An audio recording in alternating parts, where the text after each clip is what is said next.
मैं खुद रिलीजियस इस्लाम फॉलो नहीं करता। भूत प्रेत जिन की नॉलेज तो होती है इस्लामिक तौर पे, इसको तो हम लोग बिलीव करते हैं। मुस्लिम तो मेरे को काफिर बोलते हैं, मैं खुद अपने मुंह से बोल देता हूँ मैं काफिर हूँ। ये काला काट दो, वो पानी में ये कर दो, वो नमक घर के कॉर्नर पे लगा दो, ये सब। एक इंसान थे जिनकी डेथ हो गई थी, उनकी आत्मा एक कंचन नाम की लड़की के अंदर आई। तो भगवान कैसे दिखते हैं? जैसा हम फोटोज़ में देखते हैं वैसे ही या कुछ और? मैंने इस्लाम को छोड़ा नहीं और हिंदुइज्म को अपनाया नहीं है। मैं भगवान के एक धर्म को फॉलो करता हूँ जो इटर्नल है। मैं भगवा और रुद्राक्ष पहनने से या दाढ़ी टोपी रखने से धार्मिक नहीं हो गया। आप सोच रहे हो पैगंबर 1400 साल पहले आए थे, उनको अल्लाह ने बताया था, कृष्ण को अर्जुन ने बताया था। अर्जुन तुम खुद हो। तो तुम सोच रहे हो कल की वाइट घोड़े पे आएंगे, वाइट तलवार लेके आएंगे, पापियों का नाश करेंगे। अधर्म आज देख रहे हो तो आज खड़े हो जाओ। कुरान में कहीं भी नहीं लिखा है कि नमाज पढ़ने से, कुरान पढ़ने से, रोजे रखने से, ज़कात करने से, हज करने से तुमको जन्नत दे दी जाएगी। 1 साल के बाद मेरी जीने की इच्छा खत्म हो गई। मेरे को जीने का दिल नहीं कर रहा है, काम करने का दिल नहीं कर रहा है। मेरे को पूजा भक्ति नमाज के लिए मेरे को ज़रूरत ही नहीं है। तो आपके घर में क्या भी मंदिर है? तो किससे पूछते हैं आप घर में? पीपल का झाड़ तो बस्ती है ना प्रेतों की। औरंगजेब की जगह अगर दादरा शिकोह वॉर जीत जाता तो इंडिया में मुसलमान लोगों का एक अलग ही रंग होता। आपने बोला अभी मंदिर तोड़ के मस्जिद बनवा रहा है। जब मेरा अल्लाह से विश्वास उड़ गया। यदा यदा ही धर्मस्य। आप मुस्लिम फैमिली से हैं तो आपके लिए भगवान ने लिखा है या अल्लाह ने? नहीं पता। डेंजर इंग्लिश में बोलते हैं मेरे को।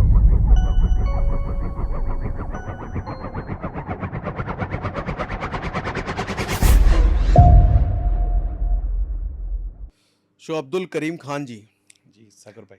तो आपके नाम में और आपके काम में बहुत फ़र्क है। ऐसा क्यों? सारी दुनिया के नाम में और काम में फ़र्क है। ऐसा क्या? लेकिन आपके ज़्यादा हैं। मतलब जनरली मैं आप लोगों को बता देता हूँ, इनका नाम अब्दुल करीम खान भले ही है, लेकिन हिंदू धर्म में जितनी मान्यताएं होती हैं, पूजा पाठ, वेदों को पढ़ना, वो सब चीज़ें ये करते हैं। तो ये ऐसा क्यों? कहाँ से ऐसी इसकी शुरुआत हुई? सबसे पहले तो सलाम वालेकुम, जय शनिदेव, हेलो नमस्ते, अस्सलाम वालेकुम और सारे देवी देवताओं की जय। ओके। मेरी शुरुआत ऐसी होती हम्म। ऐसे। और सागर भाई इसकी शुरुआत ऐसी हुई है कि जैसे सब यूट्यूब देखते और उसमें कभी कुछ मिल जाता, ये कर लो वो कर लो। अब वो ऐसे वाले तो थे नहीं हम, क्योंकि इस्लामिक प्रैक्टिस थी। तो ये काला काट दो, वो पानी में ये कर दो, वो नमक घर के कॉर्नर पे लगा दो, ये सब तो कभी किया नहीं था। मेरे सामने यूट्यूब पे एक वीडियो आ गया था, शनिधाम मन्नू भैया के चैनल है, हमारे गुरु है वो, जिन्होंने हमको ध्यान सिखाया।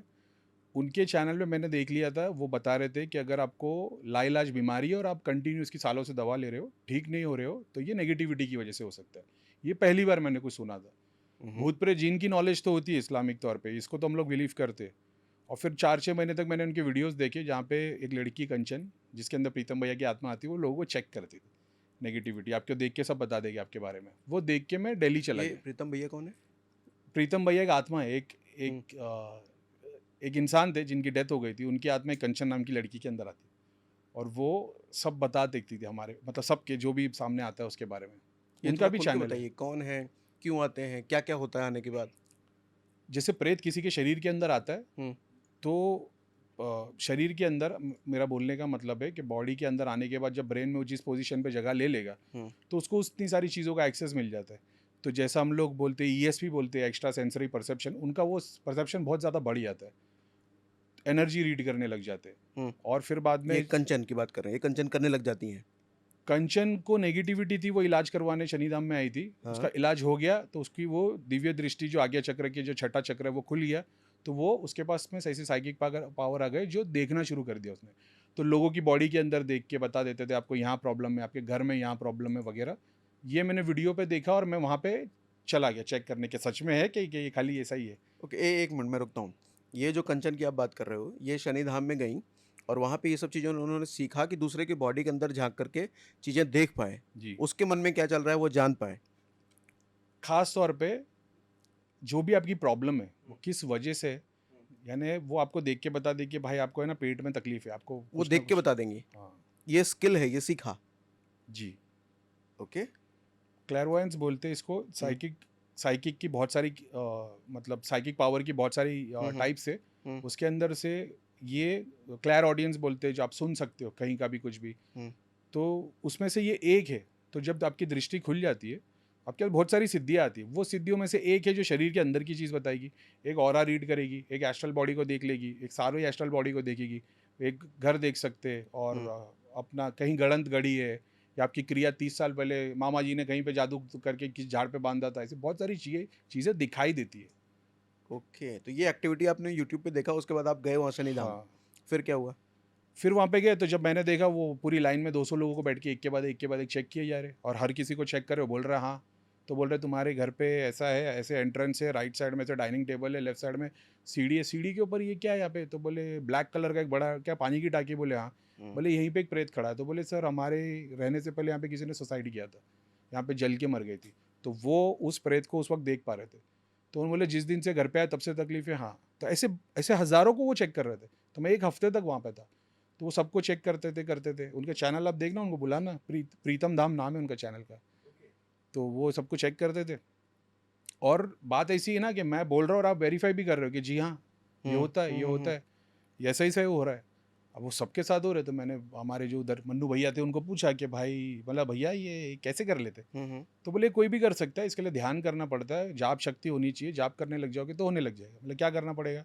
बोले 24 घंटे एक ही मंत्र का जाप करो, हुँ, उसी मंत्र का एक आसन लगाओ, 2 हुँ। अगरबत्ती जलाओ, आँख बंद करके मुँह खोले बगैर, बगैर ज़बान हिलाए उसी मंत्र का मानसिक जाप करो।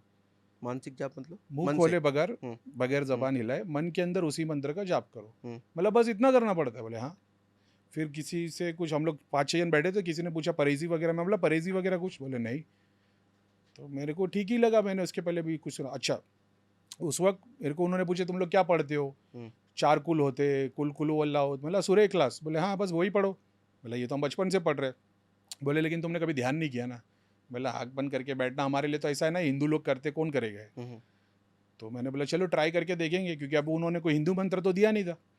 तो मैंने बोला अपना ही वाला है, हुँ, है ना, अल्लाह हुँ, में हुँ, भी नाराज़ नहीं होंगे, जन्नत भी सेफ है हुँ, अपनी। हुँ, हुँ, तो बोला ट्राई कर लेते।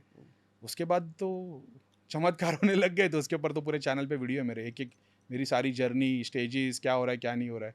तो आप 4 साल पहले की वीडियो देखोगे तो आप हुँ, बोलेगे यार ये तो एकदम बिगिनर है। हुँ, और फिर अभी लास्ट के 2 साल के देखोगे तो आप ड्रास्टिक चेंज देखोगे उसके अंदर, कि यार ये एक ही आदमी कैसी-कैसी बातें कर रहा है।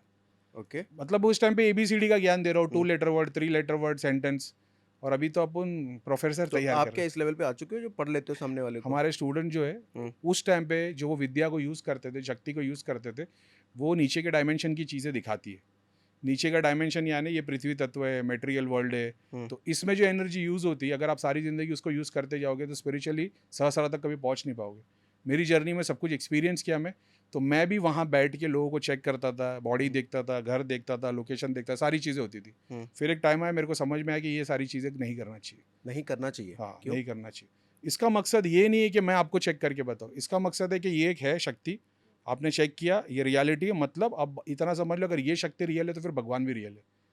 और फिर आप टेस्टिंग करते हो। ऐसा नहीं कि सिर्फ़ बुक से जान लिया भगवान के बारे में। यहाँ पे आप एक्सपीरियंस कर रहे हो। जिन लोकों की बात हुई है, लोक दर्शन होते हैं, आप अलग-अलग डेटीज़ के लोक में पहुँच जाते हो। ये सब एक्सपीरियंस किया है। इसके ऊपर सबके ऊपर मेरे वीडियोज़ बने हुए जर्नी का पूरा।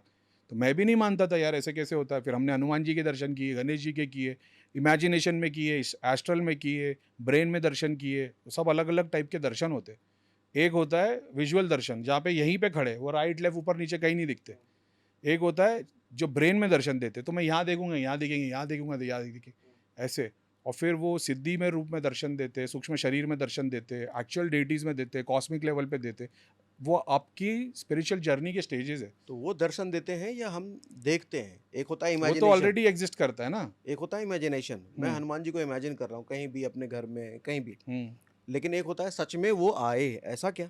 जब इमेजिनेशन आप करते हो ना, तो हुँ, आप अपने दिमाग से आइडियाज़ क्रिएट करते हो। हुँ, विजुअल द अभी एग्ज़ाम्पल के तौर पे मैं आपके सामने बैठा हूँ ना, ये आप प्रूव कर सकते हो कि मैं रियल में बैठा हूँ कि आप इमेजिन कर रहे हो।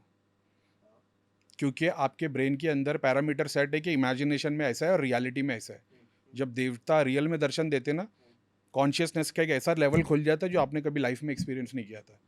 तो आपको वो दर्शन, ये फिजिकल जो आप मेरे को देख रहे हो उससे ज़्यादा रियल दिखता है। ऐसे समझ लो जैसे हम आप और मैं बैठे, अगर यही ये पीस को रिकॉर्ड करके मॉनिटर पे लगा के सैचुरेशन बढ़ा देंगे तो वो ज़्यादा ये दिखेगा, क्या बोलते हैं उसको, कहते हैं कलर ब्राइट्स हो जाएँगे, थोड़ा आवाज़ ज़्यादा हो सैचुरेटेड जाएँगी। हाँ, रखेगा। हाँ। मतलब हम लोग जितना क्लियर नहीं है, उससे ज़्यादा वो क्लियर ग्रास्प कर पा रहे हैं, हुँ, वैसे दर्शन होते हैं। तो हमारे फिज़िकल वर्ल्ड से बहुत ज़्यादा रियल दिखते हो, तो आपने एक्सपीरियंस दर्शन करते किया हो। तो क्या-क्या अलग दिखा आपको? क्या-क्या हुआ उस पे? शुरुआत में तो एकदम शुरुआत में आप कलर्स देखते हो, हुँ, ऑरा देखते हो, चक्र देखते हो, यंत्र देखते हो, और फिर बाद में किसी की मतलब भूत प्रेत देखने तो 6-8 महीने लग गए थे। लेकिन देवता के दर्शन में पहले डायरेक्टली देवता नहीं दिखते, सिद्धियों के रूप में देवता दिखते हैं और उसमें भी बॉडी के पार्ट्स नज़र आते हैं। यानी कभी आपको हनुमान जी का गदा नज़र आएगा, कभी शिव जी का त्रिशूल नज़र आएगा, कोई माता का हाथ नज़र आएगा, तो आपको उससे पता चलेगा कि ये किसी माता का हाथ है, देवी का। कमल का जो वो है पेटल्स, उसके रूप नज़र आएंगे, पैर का कोई हिस्सा दिख जाएगा। शुरुआत में ऐसा दिखता है। फिर आप और ज़्यादा जाप करने लगते हो तो वो देवता लिटरली फुल बॉडी दिखने लग जाती है, क्योंकि आपकी ग्रहण शक्ति बढ़ गई है। जाप से ग्रहण शक्ति बढ़ती है, ऐसा है। ध्यान से नहीं, ध्यान एक प्रैक्टिस है। उसको मतलब ये सब कुछ है ना एक अलग फ्रीक्वेंसी पे, जैसे रेडियो होता है, आप जिस फ्रीक्वेंसी पे उसको सेट करोगे वहाँ का आपको डेटा मिलेगा। सारा माइक्रोकॉस्म से मैक्रोकॉस्म तक सब एक फ्रीक्वेंसी पे। अब जिस फ्रीक्वेंसी पे आने का आपको प्रैक्टिस हो गया, आपको वहाँ की चीज़ें देखना और सिर्फ देखना नहीं, आप एक्सपीरियंस करना शुरू कर देते हो। तो वहाँ जब शिव जी के लोग जाओगे तो वहाँ ठंडी लगेगी, तो यहाँ पे बदन काँप रहा होगा। अच्छा। हाँ, जब पाताल लोक के दर्शन करोगे तो इतने ज़्यादा मेस्मराइज़ हो जाओगे सब देख के, कि रियल वर्ल्ड तो मतलब ऐसा लगेगा कि मतलब हम लोग तो जैसा मान लो गोबर में रह रहे हैं। तो ये सब आप कर चुके हो? मैं तो, मेरा तो छोड़ दो, जो स्टूडेंट्स हैं वो लोग भी करते हैं। तो क्या? चेकिंग मैं नहीं करता। आज हुँ, के डेट में जो बैच में जो लोग हैं, जो अलग-अलग ग्रुप चलाते हैं, कोई हुँ, धाम में काम करता है, हुँ, कोई यूट्यूब चैनल या कहीं पे हीलर है, हुँ। उन लोग चेक भी करते हैं, बताते भी है, दिखाते भी है। तो ये भगवान कैसे दिखते हैं? जैसा हम फ़ोटोज़ में देखते हैं वैसे ही या कुछ और? भगवान, एग्जाम्पल अभी जैसे इसको समझने के लिए, भगवान जो कॉन्सेप्ट है ना, अगर आप एक आकार रूप में देखना चाहोगे तो वो आकार रूप में भी दर्शन दे देगा। अभी आपने बोल दिया भगवान कैसे दिखते हुँ, हैं। इसके लिए पहले ये समझना पड़ेगा कि भगवान है क्या। क्या है? तो अभी ये कोई छोटा सा बच्चा पूछेगा भैया भगवान कैसे दिखते हैं, मतलब देखो मंदिर की फोटो है ना वैसे दिखते हैं, हुँ, कि उसको क्या ही समझाएंगे। बराबर। आपने 3 इडियट्स मूवी देखी है, हुँ, हुँ। कैसी दिखती है? फ़िल्म जैसी, फिल्म कैसी दिखती है? उसमें लोग दिखते हैं। वो तो लोग दिखना होगा ना, हुँ, फिल्म कैसी दिखती है? तो फ़िल्म। उसको समझने के लिए आपको हाँ, पूरी पिक्चर देखनी हाँ, हाँ, पड़ेगी। हाँ, हाँ, ये कोई एक स्टिल इमेज नहीं है, ये एक आइडिया है। हाँ। इसमें एक मॉरल वैल्यूज़ है, हुँ, इसमें ड्रामा है, इसमें म्यूज़िक है, इसमें पिक्चर्स है, हुँ, इसमें प्लेसेस है। हुँ, ये सबको मिला के एक फ़िल्म है। तो भगवान वैसा ही है, सब कुछ है, वो भगवान है। हुँ, तो वो ऐसा एक आइडेंटिटी नहीं है, जैसा सबको ही है, सबके पास माँ है। हुँ, तो आप बोलोगे भाई माँ कैसे दिखती है? बोले ऐसी दिखती है। तो क्या सांप की माँ, शेर की माँ सब ऐसी दिखती है? नहीं, सबकी आइडेंटिटी अलग है। तो बोले अच्छा नहीं, हम भगवान को देखा नहीं इसलिए मानते नहीं। तो दुनिया में ऐसी बहुत सारी चीज़ें जो हमने देखी नहीं। मोहब्बत आपने देखी है, नफ़रत देखी है, प्यार देखा है, गुस्सा, समझ रहे हो? ऐसी बहुत सारी चीज़ें हम नहीं देखते मगर एक्सपीरियंस करते। और एक्सपीरियंस के भी लेवल है। आप जैसी मोहब्बत किसी से करते हो कि ज़रूरी नहीं मैं भी उतनी कर लूँ, या आप जिससे इतनी नफ़रत करते होगे, इसके अलग अलग लेवल है। तो आपने जिसको जितना ग्रास्प किया है, आप उतना उसको ज़्यादा एक्सपीरियंस कर सकते हो। तो किसी को कृष्ण मतलब विजन में दिखते, किसी के लिए जो फ़कीर बैठा है मांगते हुए उसके हाथ में ऐसे रोटी देता है, बस उसके लिए वही कृष्ण है। नहीं तो आपको दिखे तो वो दिखे कैसे? कैसे दिख रहे थे? सबसे पहला अगर मेरे को देवता के, अगर आप हिंदू गॉड्स की बात हाँ, करोगे हाँ। देवता के दर्शन के लिए, तो हनुमान जी का जो सबसे पहला स्वरूप मैंने देखा था, वो जो वाइट कलर की तो बाल वाली बॉडी है। देवताओं तो हिंदुओं में होते हैं, किसी और धर्म में तो ये शायद। देवता तो जो वर्ड है ना, डेमी हाँ, गॉड्स है हाँ, वो। हाँ। तो हिंदुइज्म में ऐसा है कि भगवान है, फिर पित्र है, फिर देवता है, फिर हम लोग हैं इंसान। भगवान हैं, फिर पितृ हैं। पित्र है, मैं पितृ पर भी आपसे बात वर्शिप के करूँगा। रास्ते से जागे जाएगा तो। ओके, उस पर भी आएँगे। अच्छा, आपकी वाली बात पहले कंटिन्यू कीजिए। तो हुँ, भगवान है, हुँ, मतलब हमको हमारी जर्नी में जो जाना है भगवान की तरफ, उसमें जो रास्ते पे पड़ेंगे, मतलब जो हमारे गोल्स होंगे, तो उसमें आएंगे सबसे पहले देवता, उनके ऊपर है पित्र, पित्र के ऊपर भगवान। भगवान खुद बता रहे भगवत गीता में कृष्ण कि मेरे को पूजोगे तो वो ऐसा है जैसे देवता लीव्स की तरह है, पित्र फ्रूट की तरह है, ट्री का ट्रंक जो है वो तुम्हारे कुल देवता की तरह, यानी तुमको पानी डालना है तो रूट्स में डालो तो मेरे तक जाएगा। तुम लीव्स पे या फ्रूट पे डालोगे यानी देवता या पितर को पूजोगे तो तुम इनडायरेक्टली गलत कर रहे हो। मतलब गलत कर रहे हो। गलत यानी वो ऐसे तो भगवत गीता में कृष्ण बोल रहे हो तुम प्रेत को भी पूज लोगे तो तुम मेरे को ही पूज रहे हो। हुँ, अगर तुम डेमी गॉड्स को पूजते हो तो अभी भी तुम मुझे ही पूछ रहे हो। लेकिन जब तुम डेमी गॉड्स को पूछते हो मटेरियल बेनिफिट के लिए, तो मैं तुमको मटेरियल वर्ल्ड में बाउंडेड कर देता हूँ। तो आप एक मटेरियल बेनिफिट के लिए किसी डेमी गॉड को पूछते हो, उसके लिए वो एक कार्य करते हो, फटाक से वो आपका काम करके देता है और 2 कार्य और आ जाते हैं आपके पास। तो अब उसको और चाहिए और चाहिए। अब इनडायरेक्टली वो डेमी गॉड्स के वर्ल्ड में आ गया और वो भगवान के रास्ते से दूर हो गया। अगर वही बंदा ये मान ले कि मेरे को नहीं इसको पता। इसको एग्ज़ाम्पल समझाइए एग्जाम्पल कि जैसे एक कार्य आया, दूसरा हो गया, वो कैसे? अभी आपको चाहिए हुँ, कि आपको ये 5 साल के अंदर आपको 100 करोड़ कर देने हैं हुँ, और आपके पास पूरा प्लान तैयार है उसका। मगर हो रहा क्या है कि जब भी क्लाइंट से मीटिंग हो रही है 90% काम होने के बाद में वो 10% में फेल हो जा रहा है। इन्वेस्टमेंट की जैसी फाइनल स्टेज पे आते वो मना कर दे रहे। तो आपको इतना समझ में आ रहा है कि इसने एग्री किया मेरे प्लान के साथ, मेरे आइडिया के साथ, पेमेंट के साथ, और दूसरे जो ऑफर कर रहे हैं उसमें बहुत कम मांग रहा हूँ। सब कुछ में एग्री है और मेरे पास बेस्ट प्लान है, बेस्ट डील्स है, क्लाइंट अच्छे है, डील क्यों नहीं मिल रही? अब आप जाते हो किसी साइकिक के पास, वो तंत्र गुरु हो सकता है, स्पिरिचुअल गुरु हो सकता है, रिलीजियस गुरु हो सकता है, कोई तांत्रिक पंडित हो सकता है। वो आपको 2 मिनट में कुंडली देखेगा या कोई विजन से जान लेगा, अपनी सिद्धि को यूज़ कर लेगा। वो बोल देगा तुम्हारे साथ में जो बिजनेस पार्टनर है ना, आपकी वाइफ के भाई, आपके चाचा वाचा कुछ, तो आप बोलोगे हाँ। बोले उनकी करनी है क्योंकि वो चाह रहे कि उनको डील मिल जाए। तो आप एक काम करो, ये वाला बंधन कर दो, हनुमान जी का ये वाला पाठ करवाओ, ये करवाओ, धागा बांध देंगे, यंत्र दे देंगे, आपका काम हो जाएगा। तो आपने अपना कार्य कराने के लिए उनकी हेल्प ली। तो ये क्या काम हो जाता है ऐसा करने से? होता है ना, क्यों नहीं होता? मतलब इन चीज़ों से होता है काम, काम करता है चीज़ें? ये चीज़ें मतलब मतलब तंत्र। मैं भगवान में मानता हूँ, हम्म। लेकिन इन एक्टिविटीज़ में थोड़ा-सा नॉन बिलीवर हूँ मैं, तो जानने की कोशिश कर रहा हूँ कि रियलिटी क्या है? सर 90% लोग तो भगवान को सिर्फ नाम के लिए मानते, क्योंकि वो उसका पूरा कर रहा है तो वो भगवान है। हमको स्वर्ग चाहिए, नर्क नहीं चाहिए। और हमको किसी ने बता दिया ये भगवान है, इसको पूजो, इसको पूजने से सब कुछ मिल जाता है, सब अच्छा हो जाएगा, घर गाड़ी गृहस्थी शादी सब हो जाएगा, हम उसके लिए पूज रहे। तो आप बोलोगे यार ये कैसे हो सकता है? तो जिस भगवान ने अपनी तारीफ जिस किताब में की, आपने वो कभी पढ़ी? रामायण और भगवत गीता कभी पढ़ी? हुँ। सबसे पहली चीज़ हुँ, हुँ, हुँ, हुँ। क्या आपने दूसरे से सुन के किया है? हुँ, तो आप बोलोगे नहीं, हमारे माँ बाप तो पहले से करते आ रहे, दादा दादी पहले से परंपरा चलते आ रही। तो अपने माँ बाप से पूछना कभी पढ़ी है? हुँ, उन्होंने भी नहीं पढ़ी है। हुँ। फिर उनके पेरेंट्स से भी नहीं पढ़ी है। जब आप किताब पकड़ के जब पढ़ना शुरू करोगे तब आपको रियलिटी मिलेगी। ओके। ऐसा है। तो मैं बोलता हूँ सबसे पहले अपने स्क्रिप्चर से स्टार्ट करो। हुँ, ऐसा है। अगर आप ये बोलते हो कि नहीं पहले से सब फॉलो कर रहे हैं, तो उन्होंने बोला ये फॉलो करो, तो फिर कोई मुसलमान आके बोलेगा, जाकिर नाइक आके बोलेंगे अल्लाह बेले, तो फिर उसको फॉलो करने लगोगे? हुँ, नहीं, क्योंकि वो भी तो अपने रिलीजन के हिसाब से सही है।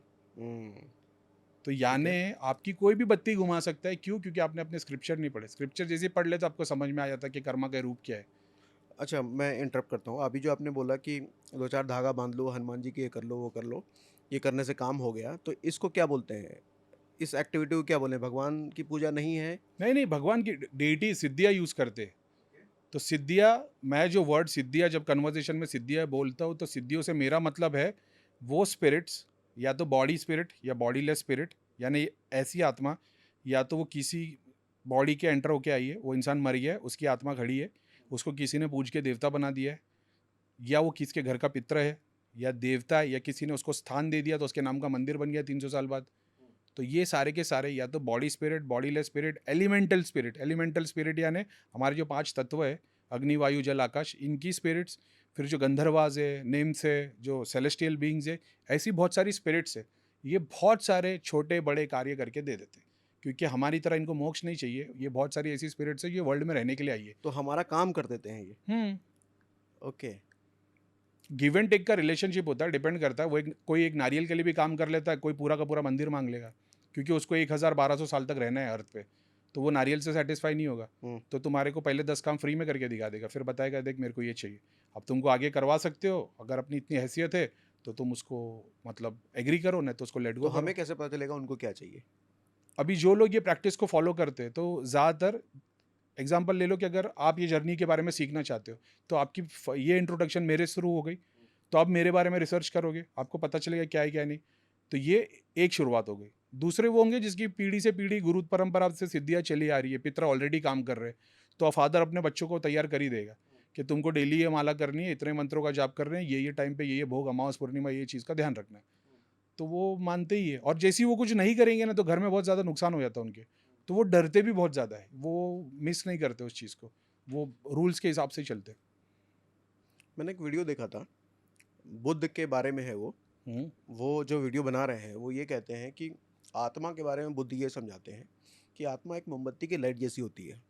वो ऐसा कह रहे हैं कि मोमबत्ती की लाइट को जब आप फूँक मारते हो तो क्या हो जाता है? बुझ जाती है। वो हम्म। लाइट कहाँ चली गई? बुझ गई मतलब ख़त्म हो गई, उसका कोई एग्जिस्टेंस रहा ही नहीं अब। जी। तो बताते हैं आत्मा ऐसे ही होती है, शरीर से एक बार निकल गई तो उसका एग्जिस्टेंस ख़त्म, वो कहीं भी नहीं है। क्या ये रियलिटी है या वो एग्जिस्ट करती है आत्मा? साइंटिफिकली आंसर चाहिए कि रिलीजन के हिसाब से? दोनों बताओ। साइंटिफिकली देखोगे तो फायर है क्या? हाइड्रोजन और ऑक्सीजन हाँ। है ना? हाँ, हाँ, तो जब मोमबत्ती बुझ जाती है तो हाइड्रोजन ऑक्सीजन एग्जिस्ट करता है कि नहीं करता है? करता है। तो जैसे पानी है, हुँ, तो पानी पहले नहीं था, ऑक्सीजन और CO2 उससे हुँ, मिला, हुँ, हुँ, तब वो पानी बन गया। हुँ, तो अभी इस रूम में ऑक्सीजन और कार्बन डाइऑक्साइड है कि नहीं? है, लेकिन पानी तो नहीं है। बिल्कुल।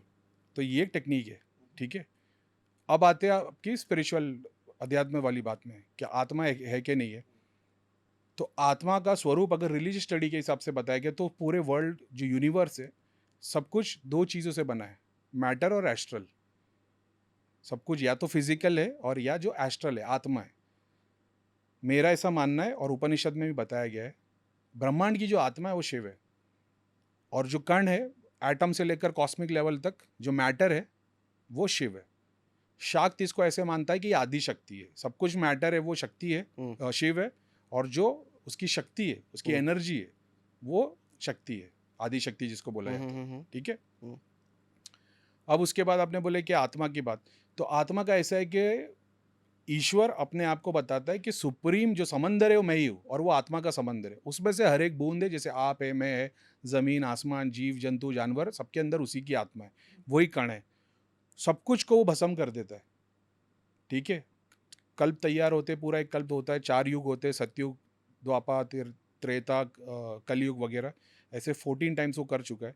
सब कुछ भस्म हो जाता है ना, आखिरी में जो बच जाती है ना वो है राख। राख जो है वो कार्बन है, वही जो शिव ने अपने शरीर पर लगा के रखी है। शिव एग्जिस्टेंस से सब कुछ खत्म कर देते, भस्म लगा देते। ये कॉस्मिक है। अब इसमें आत्मा की बात अगर की जाए तो हमारे लिए ऐसा है, मैंने जो एक्सपीरियंस से बता सकता हूँ अपने, हमारी ह्यूमन बॉडी है ना, इसके अंदर कृष्ण तो बता रहे क्या, बाल के 1000वें हिस्से का 1000वां हिस्सा आत्मा उतनी छोटी है। लेकिन अगर उस हिसाब से कंपेयर करोगे अगर आज माइक्रोस्कोपिक लेवल पे, तो उससे ज़्यादा छोटी चीज़ें हमने माइक्रोस्कोप पे देख ली, तो आत्मा तो फिर भी बहुत बड़ी हो गई फिजिकली। ठीक है? 1000वें हिस्से का 1000वां हिस्सा ना, मतलब बहुत बड़ी हो गई एक तरीके से माइक्रोस्कोपिक लेवल पे। मैंने ये एक्सपीरियंस किया, आत्मा एक धुएँ की तरह जो अपनी पूरी बॉडी को चलाती है, और उस बॉडी के अंदर हम तो अपने आप को मानते हैं कि ये हम है, हमारी बॉडी है। आपने बोला एक्सपीरियंस किया है, कैसे? जब आप ध्यान करते हो, आप अच्छा, चीज़ों को तब, एक्सपीरियंस करते हो, तो अपनी बॉडी, एस्ट्रल बॉडी सब कुछ देखते हो, एक्सपीरियंस करते हो। ठीक अभी है। एग्जांपल के तौर पे आप कॉफ़ी पी रहे हो, हुँ, ये कॉफ़ी कौन पी रहा है? आप पी रहे हो, मुँह पी रहा है, ज़बान पी रही है, मन पी रहा है, दिल पी रहा है, दिमाग पी रहा है, कौन पी रहा है कॉफ़ी? हुँ, तो आपने बोल दिया मैं। हुँ, तो मैं क्या है? सागर। वो क्या है? आपकी सारी बॉडी पार्ट्स को खोल के रख दूँगा, उसमें से सागर क्या है? दिल, हुँ, गुर्दा, कलेजी, चमड़ी, पत्थर, हुँ, चर्बी सबको अलग कर दिया। बताओ इसमें से सागर क्या है? तो जो नहीं है, हुँ, वही आत्मा है, वही शिव है, वही कृष्ण है। नथिंग। शिव को बताया गया ना, नथिंग। अब बात करते हैं कि सूक्ष्म शरीर क्या है। तो ये जो जिन चीज़ों की मैंने बात की है, भूत, प्रेत, जिन, चुड़ैल, देवता, ये सब है एस्ट्रल बॉडी। तो जैसा इंग्लिश में, बुद्धिज़्म में आपने बताया कि बुद्धा बता रहे, तो उसके अंदर ये हमारे 7 सूक्ष्म शरीर है। हमारी बॉडी के अंदर कुंडलिनी 7 चक्र है। 7 चक्र के 7 राइट साइड के और 7 लेफ्ट साइड के एस्ट्रल बॉडी है। वो एस्ट्रल, कॉस्मिक, उसके अलग-अलग नाम है इंग्लिश में। अब उसके अंदर ये नीचे से शुरुआत होती है, तो काम, क्रोध, मोह, लोभ जो है ना हमारे, जैसे मणिपुर है। मणिपुर का एक ग्रीड है, एक चैरिटी है। तो आप ग्रीडी रहोगे तो आपका मणिपुर का जो एस्ट्रल बॉडी है, वो शैतान जैसा, वो ग्रीडी ये आपका स्वरूप है। मणिपुर क्या बोल रहे हो आप? मणिपुर, मणिपुर चक्र, कुंडली नहीं पता आपको? नहीं, 7 चक्र। नहीं। क्या बात कर रहे हो यार? हाँ, नहीं पता मुझे। आपने अभी तक स्पिरिचुअल पे एक भी पॉडकास्ट नहीं किया है? नहीं, इतना डीप मैंने गया नहीं कभी आज तक। कुंडलिनी हुँ, शक्ति, हमारी हर इंसान की बॉडी के अंदर एक शक्ति, आदि शक्ति है पूरे ब्रह्मांड को चलाने की। उसमें ह्यूमन बॉडी का जो कॉन्सेप्ट है, उसके 7 चक्र है। मूलाधार सबसे नीचे वाला, ठीक है?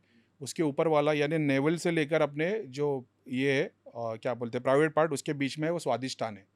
मणिपुर, जो नेवल पे है वो मणिपुर है। पेट का हिस्सा। हाँ, हुँ, यहाँ पे हार्ट चक्र पे, हार्ट चक्र को क्या बोलते हैं हिंदी में? अनाहत। अनाद, हाँ, ओके। थ्रोट चक्र को बोलते हैं कंठ चक्र, इसको बोलते हैं आज्ञा चक्र, हुँ, और इसको बोलते हैं सहस्रा। हुँ, हुँ, ठीक है? सहस्रा यानी 1000, हुँ, हुँ, 1000 पेटल लोटस, सुपर कॉन्शियसनेस में यहाँ पे आते हैं आप। हुँ, तो उसमें से जो मूलाधार है, ये हमारी फाउंडेशन है, जिसको गणेशा बोला गया है। तो कोई गणेशा की पूजा करता है, तो गणेशा क्या है? शिव जी के बेटे, गणों के राजा। तो गण एक्चुअल में, गण का जो मीनिंग है वो है ग्रुप। तो गणों का नाश करने वाले गणेश। गणों गणों का नाश करने वाले, गणों ओके। का नाश कर ग्रुप। हुँ, शिव जी के गण हाँ, हाँ, है ना सारे? देव दानव भूत प्रेत सबके भगवान कौन है? शिव। नाश करने वाले हैं या ईश उनके भगवान? नहीं नहीं, नाश करने वाले, गणों का नाश करने वाले। जब आर्मी होती थी, फाइट हाँ होती हाँ थी, हाँ। तो वो ग्रुप्स में होती थी आर्मी की। हम्म, तो ये किसको प्रीच कर रहे हैं? ताकि ये आगे की आर्मी को उनका नाश कर सके। तो जब शिवजी ने माता पार्वती के पास अपने गणों को भेजा, तो गणेशा ने सबका नाश कर दिया। ओके।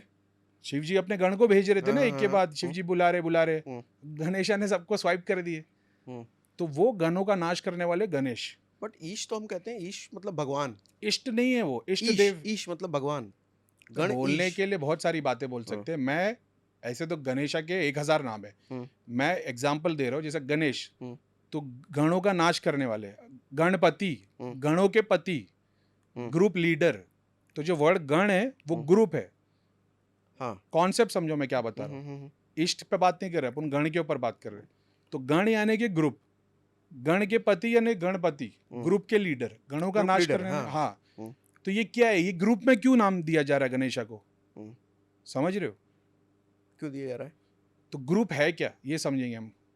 तो गणा मतलब मूलाधार, हमारा पास्ट, एंसेस्टर्स, कुल देवता, इष्ट देवता, हिस्ट्री, इन सबका स्वरूप है मूलाधार। ठीक है। उसके देवता है गणेशा।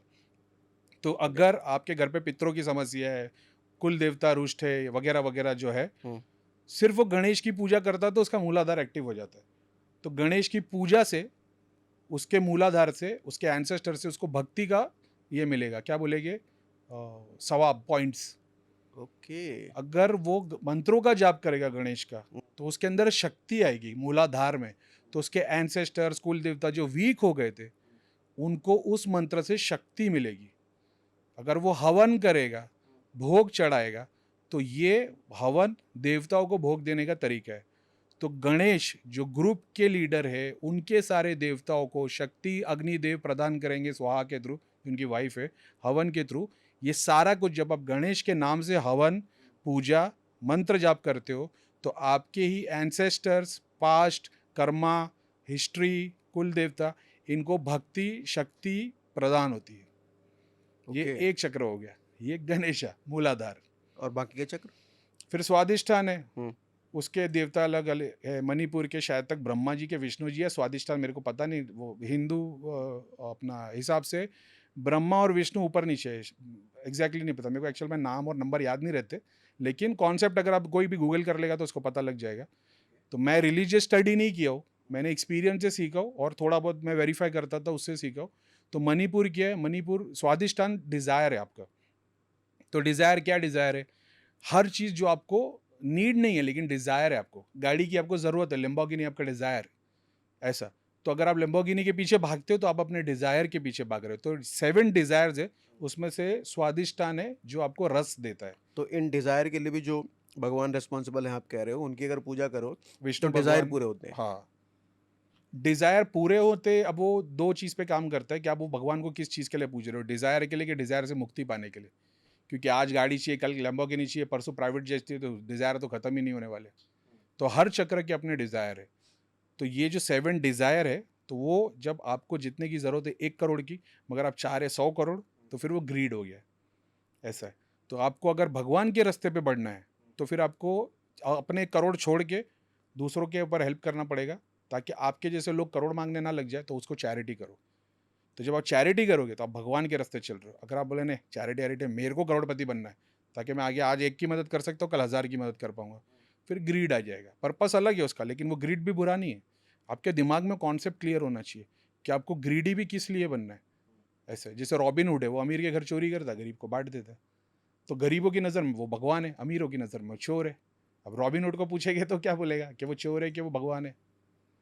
ये तो तो चैरिटी करने से भगवान खुश होते हैं, ऐसा है? भगवान तो किसी चीज़ से खुश नहीं होते। उसने बता दिया ये कर्मा है, ये यूनिवर्स, ये माया है, ये इस तरीके से चलेगी। तुम ये करोगे तो मेरे पास यहाँ तक आओगे, बुरे बुरे काम करोगे तो नीचे जाओगे। नीचे भी मैं ही हूँ, ऊपर भी मैं ही हूँ, राम में भी मैं, रावण में भी मैं। राम बन के आओगे तो एक ही ओड़ी में सीधा इंसान से भगवान पहुँच जाओगे। रावण बनोगे तो 83 लाख सारे मजे लेते हुए आओगे। मतलब कर्मा इज एवरीथिंग। हाँ, no doubt, karma is everything. तो फिर अभी जो आप कह रहे थे कि इनको खुश करना है, इसकी पूजा, इनको खुश करना है, उसकी पूजा, फिर तो कर्म कहाँ है? कर्म तो गायब हो गया ना। अभी अगर जैसे पूजा से वो चीज़ हासिल हो रही है, हुँ, तो कर्म से आदमी भागेगा। जी, तो पूजा करना भी तो कर्म हो सकता है कि वो कर्म जब पूजा करोगे तब प्रूव होगा। जैसे बहुत सारे लोग हैं जो लोगों का ये चेक करते, इलाज करते, तो वो इनसे फ़ीस लेते कि कोई नेगेटिविटी का इलाज करता है, तो वो उनसे फ़ीस लेता। मैं फ़ीस नहीं लेता, लेकिन उन लोग का ऐसा बोलना है कि कार्मिक रूप से अगर हम इनसे फ़ीस नहीं लेंगे, तो इन पे और भार चढ़ जाएगा। मेरा ऐसा बोलना है कि अगर कर्मा की बात करोगे, हो सकता है पास्ट लाइफ में आपने इनसे ऑलरेडी लिया हो। इस लाइफ में भगवान ने उसको दुखी बना के भेजा ताकि आप पूरा कर दो। अब उसको उन लोग कंसीडर नहीं करते कर्मा, तो कर्मा भी इंसान अपने हिसाब से जीता है। अब बात करते हैं कि ये सारे कार्य करने से चीज़ें अचीव होती है क्या? ये भी तुम्हारी कर्मा की साइकिल में लिखा है कि तुम भगवान की भक्ति मंदिर तक जाओगे, भगवान के अंदर ग्रो वो क्या बोलते हैं उसको, जो मेन रूम होता है, गर्भगृह, वहाँ तक जाओगे, मंदिर की में पूजा कौन करेगा, घंटा कौन बजाएगा, बाहर फ़कीर कौन बैठेगा, कर्मा के हिसाब से डिसाइडेड है। डिसाइडेड मतलब भाग्य? हाँ, मतलब भाग्य में सब कुछ पहले से लिखा है। एक तरीके से हाँ। एक तरीके से मतलब? एक तरीके से यानी जब वहाँ से जानोगे तो ऐसा लगेगा अरे यार तो फिर वो सब बना-बनाया है, तो वेस्ट है। तो आपके अभी मैं भाई को वही बता रहा था, हाथ में बैक्टीरिया एक्ज़िस्ट करता है, हाँ। तो तुम उस हाथ से खाना खा रहे हो, हाँ। तुमको पता भी है कि ये नुकसानदेह होते हैं, माइक्रोस्कोप से देख भी सकते हो। लेकिन भगवान ने इसको छुपा के रखा है ना, तो जी नहीं पाओगे, हर जगह माइक्रोस्कोप से देखोगे। तो जब जानने की कोशिश करोगे, तो प्रूफ़ अवेलेबल है। तो जो जानने की कोशिश करेगा वो बोलेगा यार सब लिखा हुआ है यार, जो भगवान की मर्ज़ी से सब कुछ हो रहा है। तो अब जब तुमको ये पता चल गया तो तुम परेशान नहीं होते। मेरे को पता है भगवान ने मेरे दिल में ये लाइफ में इतना लिख दिया कि भाई तू इतने तक पहुँचेगा, इतना कमाएगा, इतना दान करेगा, ठीक है। तो मैं उसके पीछे लड़ता नहीं, मैं उसको अपनी ड्यूटी समझ के कि ऑलरेडी उससे डिसाइडेड है, करता चले जाता हूँ। तो फ्यूचर की प्लानिंग नहीं करता मैं, ना पास्ट के बारे में सोचता हूँ। सिर्फ़ आज पे पूरा परफेक्ट काम करता हूँ मैं। तो जैसे ही मैं आज पे सबसे अपना बेस्ट देता हूँ, तो फ्यूचर अपने आप ब्राइट कर देता है। मैं खुद रिलीजियस इस्लाम फॉलो नहीं करता, ऐसा है। उल्टा मैं लोगों को मुस्लिम तो मेरे को काफिर बोलते हैं। मैं खुद अपने मुँह से बोल देता हूँ मैं काफिर हूँ भाई। अच्छा। मैं खुद बोलता हूँ, भाई मैं काफिर हूँ। आप इस्लाम मुसलमान का मतलब क्या हो गया? जो इस्लाम फॉलो कर रहा है ना। मैं इस्लाम फॉलो ही नहीं कर रहा। अच्छा, जो फॉलो ऐसा नहीं कर रहे उनको काफिर बोलते हैं। उनको जो अल्लाह को फॉलो नहीं कर रहा है वो काफिर हो गया। काफिर का जो डेफिनेशन है वो तो है जो आपकी बात से डिनाई कर रहा है, नहीं मान रहा है। हम्म। आप मुस्लिम फैमिली से हैं, तो आपके लिए भगवान ने लिखा है या अल्लाह ने? अगर मैं रिलीजन को फॉलो करता हूँ तो यहाँ तक पहुँच ही नहीं पाता। अच्छा, नहीं करना चाहिए? नहीं नहीं, धर्म तो सबसे सुप्रीम है भाई, सबसे ऊंची चीज़ भगवान के बाद धर्म ही तो है। तो ऐसा क्यों है कि जो चीज़ आप बात कर रहे हो उसके लिए आपको इस्लाम से निकल के ये सब चीज़ों में आना नहीं पड़ रहा इस्लाम है? से निकला नहीं मैं। क्यों, तो क्या ये चीज़ें इस्लाम में नहीं मिलती हैं? है ये नॉलेज है लर्निंग? कुरान में एग्जिस्ट है, लेकिन हमने जिसे कुरान सीखी उसने नहीं सिखाया। अच्छा, उसने सिखाया नहीं। हाँ, क्योंकि उनको बता दिया गया इसको छुपा के रखना है। ओके। क्यों मैंने छुपा के रखना इस्लाम है? को छोड़ा नहीं और हिंदुइज्म को अपनाया नहीं है। हम्म। मैं भगवान के एक धर्म को फॉलो करता हूँ हम्म। जो इटर्नल है। हिंदी में उसका नाम सनातन है, हम्म। अरबी में उसका नाम इस्लाम है। तो मैं देख रहा हूँ कि आपके धर्म में क्या बताया गया है, तो भगवान बता रहे कि तुमको ये कार्य करने हैं और ये कार्य नहीं करने। तो जब मैं ये कार्य जो करने वाले वो करता हूँ और जो नहीं करने वाले नहीं करता हूँ, तो मैं ऑटोमेटिकली बाय डिफ़ॉल्ट धर्म पे हूँ मैं, तो मैं धार्मिक हो गया। तो मैं भगवा और रुद्राक्ष पहनने से या दाढ़ी टोपी रखने से धार्मिक नहीं हो गया। मैं वो ड्यूटीज़ फ़ॉलो कर रहा हूँ। तो भगवान ने मेरे को एक टाइम पे भक्ति भी करा, एक टाइम पे कर्मा भी करा दिया। तो जब लक्ष्मी की पूजा मेरे को करनी है तो मैं मंदिर में या फ़ोटो लगा के, भोग लगा के 9 दिन की नवरात्रि नहीं करता। मैं वो 9 डेज़ में जितना हो सके माताओं, बहनें हो, बूढ़े लोगों की जितनी हो लेडीज़ की हेल्प कर सकता हूँ उतना करता हूँ। तो जो मंदिर में या जो पूजा कर रहा भी बुरा नहीं है, वो भक्ति कर रहा है, मैं कर्मा रूप में कर रहा हूँ। क्योंकि मेरे को मेरी बिलीफ ऐसी है कि मेरे को भगवान सबसे ज़्यादा अपने पास तब बुलाता है जब मैं कार्मिक रूप में उसको पूजता हूँ और स्क्रिप्चर्स पढ़ता हूँ। और दोनों ड्यूटीज़ करने के बाद जब मैं ध्यान में उसके लिए बैठता हूँ तो फिर वो मेरे को फुल ग्रीट करता है, जो वो अपनी किताब में बता रहा है कि तुम अपने कार्य करो, तुम मेरी तरफ एक स्टेप बढ़ाओ, मैं तुम्हारी तरफ 2 स्टेप बढ़ाऊँगा। तो जो किताब में लिखा है मैं उसको एक्सपीरियंस करता हूँ क्योंकि मैंने उसको अपनी लाइफ में आज़माया है। किसी मौलाना या किसी पंडित से धर्म के पट्टे में नहीं आया है। मैंने खुद से जानने की कोशिश की। जो भगवान मेरे से 1 टू 1 में बात कर रहा है, जब आप स्क्रिप्चर पढ़ते हो, वो आपसे 1 टू 1 में बात कर रहा है कि मैं तुझसे ये एक्सपेक्ट करता हूँ, तेरे को ये करना है। आप सोच रहे हो पैगंबर 1400 साल पहले आए थे, उनको अल्लाह ने बताया था, कृष्ण को अर्जुन ने बताया था। अर्जुन तुम खुद हो। कृष्ण बता रहे तू रेडी तो हो, मैं तेरे लिए तैयार हूँ भाई। अधर्म के खिलाफ लड़। तुम सोच रहे हो कल की वाइट घोड़े पे आएंगे, वाइट तलवार लेके आएंगे, पापियों का नाश करेंगे। अधर्म आज देख रहे हो तो आज खड़े हो जाओ। तुम्हारे अंदर है नहीं, तुम बोले यार मेरे को ही मारेंगे, पुलिस केस हो जाएगा, घर वालों को कौन देखेगा। तो तुम अर्जुन हो ही नहीं भाई। कृष्ण तो अंदर रेडी है तुमको अर्जुन बनाने के लिए। तुम एक बार खड़े तो देखो, वो तुम्हारा जाग जाएगा पीछे से, पूरी महाभारत तुम्हारे को जिता देगा। इतना सही करेज करना पड़ता है। मैंने क्या किया, मैंने कुरान में अल्लाह ताला बता रहा है कि जब तुम धर्म पे हो तो अपने बाप अपने गुरु के भी खिलाफ चले आना, अगर तुमको पता है तुम सही हो। मैं आ गया खड़ा होके, तो मेरे को मेरे फादर के खिलाफ नहीं जाना, मेरे पूरे रिलीजन के खिलाफ चला गया। जैसी रिलीजन, और मैं खिलाफ नहीं गया, मैंने तो, मेरी तो सारी बातें कुरान से प्रूव्ड है। मैं जितनी बातें करता हूँ, मैं हर एक चीज़ का कंटेक्स्ट दे सकता हूँ कि कुरान में लिखा हुआ है। जैसे कुछ बातें? जैसे भी एग्जांपल, इस्लाम की पहचान आपकी नज़र में क्या है? नमाज, कुरान पढ़ने वाला, रोज़े रखने वाला, मुसलमान, है ना? तो सारी की सारी जो इस्लामिक जो पूरा कॉन्सेप्ट है, वो अपने रब को पाना है और उसके लिए ड्यूटीज़ करनी है। वो ड्यूटीज़ करने के बाद आपको जन्नत दी जाएगी, पाप करोगे तो नर्क दिया जाएगा, दोज़ख दिया जाएगा। कुरान में कहीं भी नहीं लिखा है कि नमाज़ पढ़ने से, कुरान पढ़ने से, रोज़े रखने से, ज़कात करने से, हज करने से तुमको जन्नत दे दी जाएगी। तो फिर ऐसा क्या काम करेंगे जो जन्नत मिलेगी? तो खुदा बताता है कि मैं जिन बंदों से राज़ी होऊंगा तो उनको, वो मेरे बेस्ट वाले होंगे, फेवर्स वाले होंगे, वो जन्नत और दोज़ख के भी परे हो जाएंगे। ये राज़ी होंगे मतलब कैसे? जिससे मैं एग्री करूंगा। तो फिर मैंने जानने की कोशिश की किससे एग्री होता है ये। हुँ। तो उसने पास्ट में बताया कि ये लोगों से मैं एग्री था। ये कौन लोगों लोग, से? फिर वो धार्मिक ड्यूटीज़ हो गई। जो मंदिर मस्जिद जा रहा नमाज़ पढ़ने के लिए, लेकिन रास्ते में किसी फ़कीर की मदद कर दी उसने। उसने अपने हज पे जाने के लिए पैसा जमा किया, तो उसने देखा किसी बच्ची की स्कूल की फ़ीस ने उसके हज का पैसा उसने स्कूल की फ़ीस को दे दिया। उसका हज कबूल हो जाता है। तो मैंने ये ड्यूटी समझ गया। तो भगवान ने मेरे को एक ही माँ बाप दिए, तो मैं कितना भी उनके लिए कर लूँगा, तो मैं उन लोग को एक प्लेट खाना ही खिला सकता हूँ। मेरे माँ बाप को मैं 10 प्लेट तो नहीं खिला सकता एक टाइम पे। तो मैंने बोला इसको बढ़ाया कैसे जाए, तो मैंने दूसरों के माँ बाप को खिलाना शुरू कर दिया। तो मेरे को किसने बोल दिया कि तुम्हारा चंद्र कुछ तो कुछ था कि तीसरे घर में चंद्र होता तो माँ की कृपा तुम पे होनी चाहिए। तो मैं तो लाडला ही हूँ मेरे मम्मी डैडी दोनों का। तो मैं बोला यार ऐसा तो कुछ है नहीं, मम्मी और तो बोले लाडला ही हो। बोले माँ की सेवा ज़्यादा करो। मतलब माँ से मतलब क्या हो गया? तो उन्होंने बोले अपनी माँ, दुनिया की माँ। मतलब अच्छा ऐसा, बोला क्या करना चाहिए? बोले माताओं के पैर दबाओ। बोला ये तो बचपन से प्रैक्टिस करो, उसके अलावा क्या कर सकते? आहिस्ते आहिस्ते सीखा कि वो क्या कॉन्सेप्ट था। तो ये 20 साल पहले किसी ने कुंडली देख के बताया था। वो भी ऐसा था, मेरे दोस्त के घर पे एक ज्योतिष जी आए थे, वो चेक करके बता रहे थे उनको। तो वो जो बोल रहे थे ना, ये हाँ कर रहा था, हाँ ऐसा ऐसा है। मतलब अरे सर ये कौन सा साइंस है? तो उन्होंने बताया ये कुंडली होती है, अपनी डेट ऑफ बर्थ और नाम से सारा कुछ पता लगता है। तो उन्होंने मेरे को कुछ चीज़ें बताई। बोला हमारी भी चेक हो जाएगी? बोले हाँ। बोले 500 रुपये फीस है। बोला लो करके दे दो। उन्होंने बोले दूसरे दिन आ जाओ। तो उन्होंने चेक वेक किया और मेरे को बोला कि तुम्हारा ये है, तुम्हारा शनि वीक है, तुम्हारे को पेट की तकलीफ रहती है। तो उस वक्त तो मैंने ना बोला था। तो मैंने बोला नहीं। बोला कभी कभी, बोले सीने में कुछ लंग्स की तकलीफ रहेगी, तुम्हारा चंद्र वीक है। बोला मेरे को अस्थमा है बचपन से, और कभी कभी एसिडिटी होती है। तो बोले एसिडिटी पेट की तो तकलीफ है। बोला अच्छा। तो उन्होंने बताया ये ऐसा होता है, ये शनि होता है। तो मैं समझ नहीं, तो उन्होंने रेमेडीज़ बताए मेरे दोस्त को कि आपको मंगल के लिए हनुमान जी के मंदिर जाना है और ये करना है, और शनिदेव के लिए तिल का लड़। अब उसने देखा ये मुसलमान है तो ये तो मंदिर जाएगा नहीं। तो उन्होंने मेरे को बताया इस तरीके से। तो मैंने वो कॉन्सेप्ट समझने की कोशिश की कि शनि है क्या। तो शनि क्या है? शनि गॉड ऑफ जस्टिस है। शनि कोई क्रूर देवता नहीं है, वो गॉड ऑफ जस्टिस है। तुम्हारे ही कर्मों का तुम्हारे को फल देते, तुम्हारे पापों की सजा नहीं देते, तुम्हारे कर्मों के फल देते। अच्छा किया तो अच्छा, बुरा किया तो बुरा। तो बुरे तो पहले से नहीं थे अपन, बस अच्छा ज्यादा करना शुरू कर दिया। तो ज्यादा अच्छा करने लग गए तो वो और ग्रेस होने लग गया। और फिर जब धाम से जुड़े तो धाम में तो फिर और समझने की कोशिश की। हमारे गुरुजी ने बता दिया कि जाप से और हवन से सब ठीक हो जाते। तो हम लोगों के लिए जाप करते थे, हवन करते तो लोग ठीक होते थे। फिर कुछ थे 20% जो नहीं होते थे। तो जानने की कोशिश की भाई ठीक क्यों नहीं हो रहे। तो पढ़ते पढ़ते पढ़ मिक्स स्क्रिप्चर्स तो पहले से पढ़ता था। भगवत गीता घड़ी घड़ी आता है, उपनिषद में ये लिखा, उपनिषद में ये लिखा, उपनिषद में ये लिखा है। तो बोला भाई भगवत गीता इतना रेफरेंस उपनिषद का देता है तो वही पढ़ता हूँ।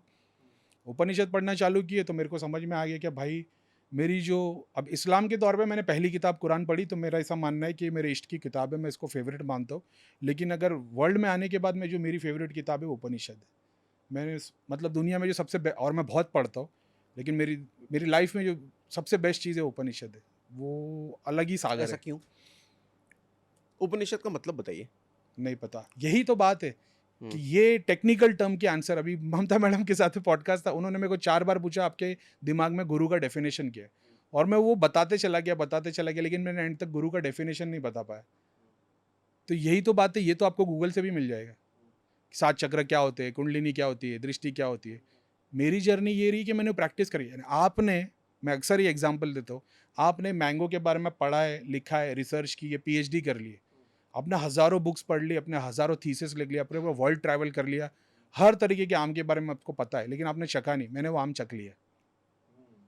तो आपके पास वो सारा डेटा है, मेरे पास में एक्सपीरियंस है। तो आप जब बोल रहे हो कि भाई मैं बोला मेरे को तो नहीं पता ये मीठा है, तो आप पूछ रहे हो इसमें थोड़ा सी खटास है, बोला नहीं, तो बोले ये फिर ये वाला है, इसकी साइज़ क्या है, मतलब ये, अच्छा तो ये देवनागरी का आम है। तो आपके पास सारी टेक्निकल नॉलेज है और मैं एक्सपीरियंस से सीखा हूँ। तो जब आप मेरे को बोलते हो जैसे उपनिषद क्या है, कोई बोल देगा कि भाई बताओ एंजेलिन क्या है, तो एंजेलिन मुझे नहीं पता क्या है, लेकिन आप बोल दो कि ये ना पानी की सीपी में रहती है, मेरे को पता है पानी की सीपी में रहती है, तुम्हारा आसन सिद्ध करके दे देगी, ये उसको नहीं पता। तो अपने पितरों से आप मिले हो कभी? एंसेस्टर्स अगर आप सोचोगे, अगर फिजिकल इस तरीके से जानने की कोशिश करोगे तो वो बहुत छोटी सी चीज़ है। जैसे आप मेरे को बोलो कि आप नॉलेज से मिले हो कभी, तो मैं नॉलेज से नहीं मिला हूँ। मैंने बुक पढ़ी है, लेकिन आप नॉलेज को देखे आपने कभी, तो नॉलेज से मैं मिला भी नहीं, लेकिन वो सारी नॉलेज अंदर भरी है, प्रैक्टिस की भी, एक्सपीरियंस की भी, जो बुक पढ़ता उसकी भी। तो नॉलेज तो कोई चीज़ नहीं है ना, लेकिन हमारे एंसेस्टर्स तो एग्जिस्ट करते थे। हाँ, हम अभी पितृ भी तो उन्हीं को एग्जिस्ट कहते हैं करते ना। थे नहीं, एग्जिस्ट हम्म, करते हैं। करते हैं। करते थे नहीं। और सॉरी, उपनिषद जो आपने पूछा भगवान साथ दे रहे हमारा। उपनिषद का, वो उपनिषद का एक मीनिंग ऐसा है कि बोला गया और सुना गया, तो गुरु बता रहे और शिष्य सुन रहे, वो उसका कुछ डेफिनेशन है उपनिषद का। तो पूरा का पूरा उपनिषद सिर्फ स्पिरिचुअल टीचिंग्स के ऊपर है, जो गुरु को शिष्य पूछ रहे और गुरु बता रहे, क्वेश्चन आंसर में, आत्मा की जर्नी में, ध्यान दृष्टि में, लोक दर्शन में, देवता के बारे में। तो वो सारा उपनिषद है। अच्छा, मुझे अब थोड़ा पितृ पे बताइए आप। हम्म, कैस हाँ, पितृ एंसेस्टर्स एग्जिस्ट करते हैं, करते थे नहीं, करते हैं ऐसे। वो सारे एंसेस्टर्स जो चले गए सब एग्जिस्ट करते हैं? चले गए हमारे टाइम टाइम के हिसाब हाँ, से, हाँ, क्योंकि हाँ। वो सब कुछ एग्जिस्ट करते हैं, वो गए नहीं, वो ऑलरेडी एग्जिस्ट करते हैं। हमारा कहाँ टाइम खाली एग्जिस्ट है। करते हैं वो? जैसे हम अभी इस वक्त इस टाइम जोन में एग्जिस्ट कर रहे हैं, हाँ। वो कहीं और पे एग्जिस्ट कर रहे हैं। तो क्या हमारे घर के आसपास होते हैं हमारे एंसेस्टर्स जो दुनिया से चले गए, हमारे पितृ? ईयर में कुछ डेज ऐसे होते, क्योंकि मैंने कहीं सुना है किसी से कि हमारे साल घर में में ही कुछ रहते दिनों के हैं। लिए। हाँ, हम्म, बोलिए बोलिए बोलिए। हमारे घर में ही रहते हैं, हमारे घर में रहते हैं, या हमारी बातें सुन रहे हैं, पितृ को खुश किया जाता है, या पितृ नाराज हो गए, ऐसी बातें होती हैं। ये सब क्या होता है, कितनी सच्चाई है इसमें? एक तो गोली धंधा है अपनी दुकान चलाने के लिए, हम्म, मैं उसकी बात नहीं कर रहा। ठीक। जो आपको हर कुंडली देखने के बाद बता देंगे आपको पितृदोष है, तो तर्पण करवा लो, पिंडदान करा लो, नारायण बलि कराओ, नाग बलि कराओ। 1100 रुपये की फीस? 1100 नहीं, 5-5 लाख, 15 लाख की मैं करवाता हूँ, 5 लाख रुपए की, अच्छा, नारायण ऐसा बलि, लगता नाग है क्या? बलि। मतलब वो डिपेंड करता है हम्म, सर कि आप कहाँ से करवा रहे हो। तो हाँ, हाँ, कोई हाँ। पंडित है जो 3,000 5,000 में भी करके देंगे, कुछ लोग हैं जो साल में 1 महीने के लिए बाहर आते हैं, तो उनकी 15 लाख की फीस होती है। नारायण बलि, नाग बलि और ऐसे बहुत सारी पूजा कराते हैं, उनका लेवल ही अलग है, उनको मैं इनके साथ में नहीं जोड़ता। वो अलग ही लेवल के लोग हैं, और वो जो भी डोनेशन रहता है वो ऐसा नहीं वो अपनी जेब में लेके जा रहे, पूरा का पूरा वो, पूरा का पूरा वो उसके लिए ऊपर एक संस्था चलती है ऐसा। तो वो तो ज़बरदस्त काम होता है। अब इसका मतलब ये नहीं है कि आप 50 लाख की पूजा कराओगे तो आपका काम हो जाएगा। जो लोग ये करवाते वो किसी पर्पज से नहीं करवाते, उन लोग ऑलरेडी इन टर्म्स के ग्रैटिट्यूड, भगवान ने हमको ऐसी बहुत दिया है, तो हम चाहते हैं हम उनके लिए और ज़्यादा अच्छा कर पाए, वो करवाते हैं। वो पितृ के बारे में मेरे को बताओ, क्या हाँ, होते हैं, एंसेस्टर्स कहाँ तो होते आपने हैं? बोले घर में एग्जिस्ट करते हैं क्या, हमारे हम्म, घर में भी एग्जिस्ट करते, हम्म, ठीक है, मगर वो प्रेत रूप में, अगर या पितृ नहीं, ज़रूरी नहीं प्रेत रूप में, वो अच्छे में भी हो सकते, बुरे में भी हो सकते। घर में भी एग्जिस्ट करते, आपकी बॉडी में भी एग्जिस्ट करते, पितृलोक में भी एग्जिस्ट करते, हमारे भूलोक यानी अर्थ के डायमेंशन से, मतलब अर्थ बोलना गलत हो जाएगा, लेकिन भूलोक सिंपल में रखते, अर्थ से लेकर कॉस्मिक लेवल के जो बीच में है उसमें भी एग्जिस्ट करते। ऐसा है, सब जगह पे एग्जिस्ट करते। आपकी शादी हो गई है? माशाल्लाह। तो वाइफ अभी कहाँ एग्जिस्ट कर रही है? घर घर पे। पे। ठीक है, इसी वक्त में हमारे कन्वर्जेशन में भी एग्जिस्ट कर रही है। नहीं।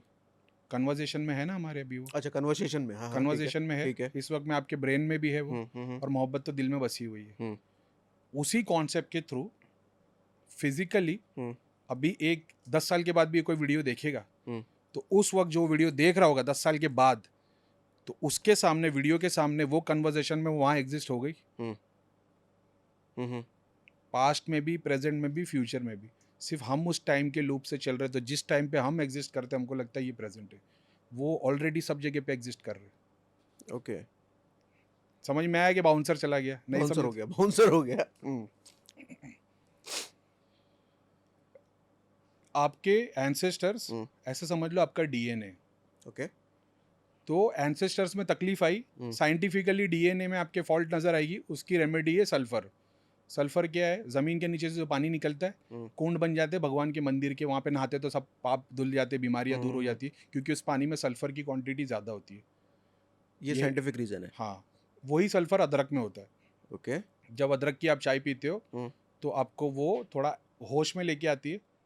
सल्फर आपके नर्व्स को स्ट्रॉन्ग करता है, ठीक है। तो अगर किसी की बॉडी में नर्व्स या नसें ढीली पड़ गई है तो उनको वो चीज़ दी जाती है। ब्रेन एक्टिविटी किसी की स्लो है, उसको सल्फर, अदरक की चाय पिलाएंगे तो फोकस हो जाता है, कॉफ़ी जैसा, क्योंकि वो नर्व्स को स्ट्रॉन्ग कर देती है। जब ये ज़्यादा पिया जाएगा तो कॉन्स्टिपेशन हो जाएगा। स्किन की बीमारियों के इलाज के लिए ये यूज़ होती है।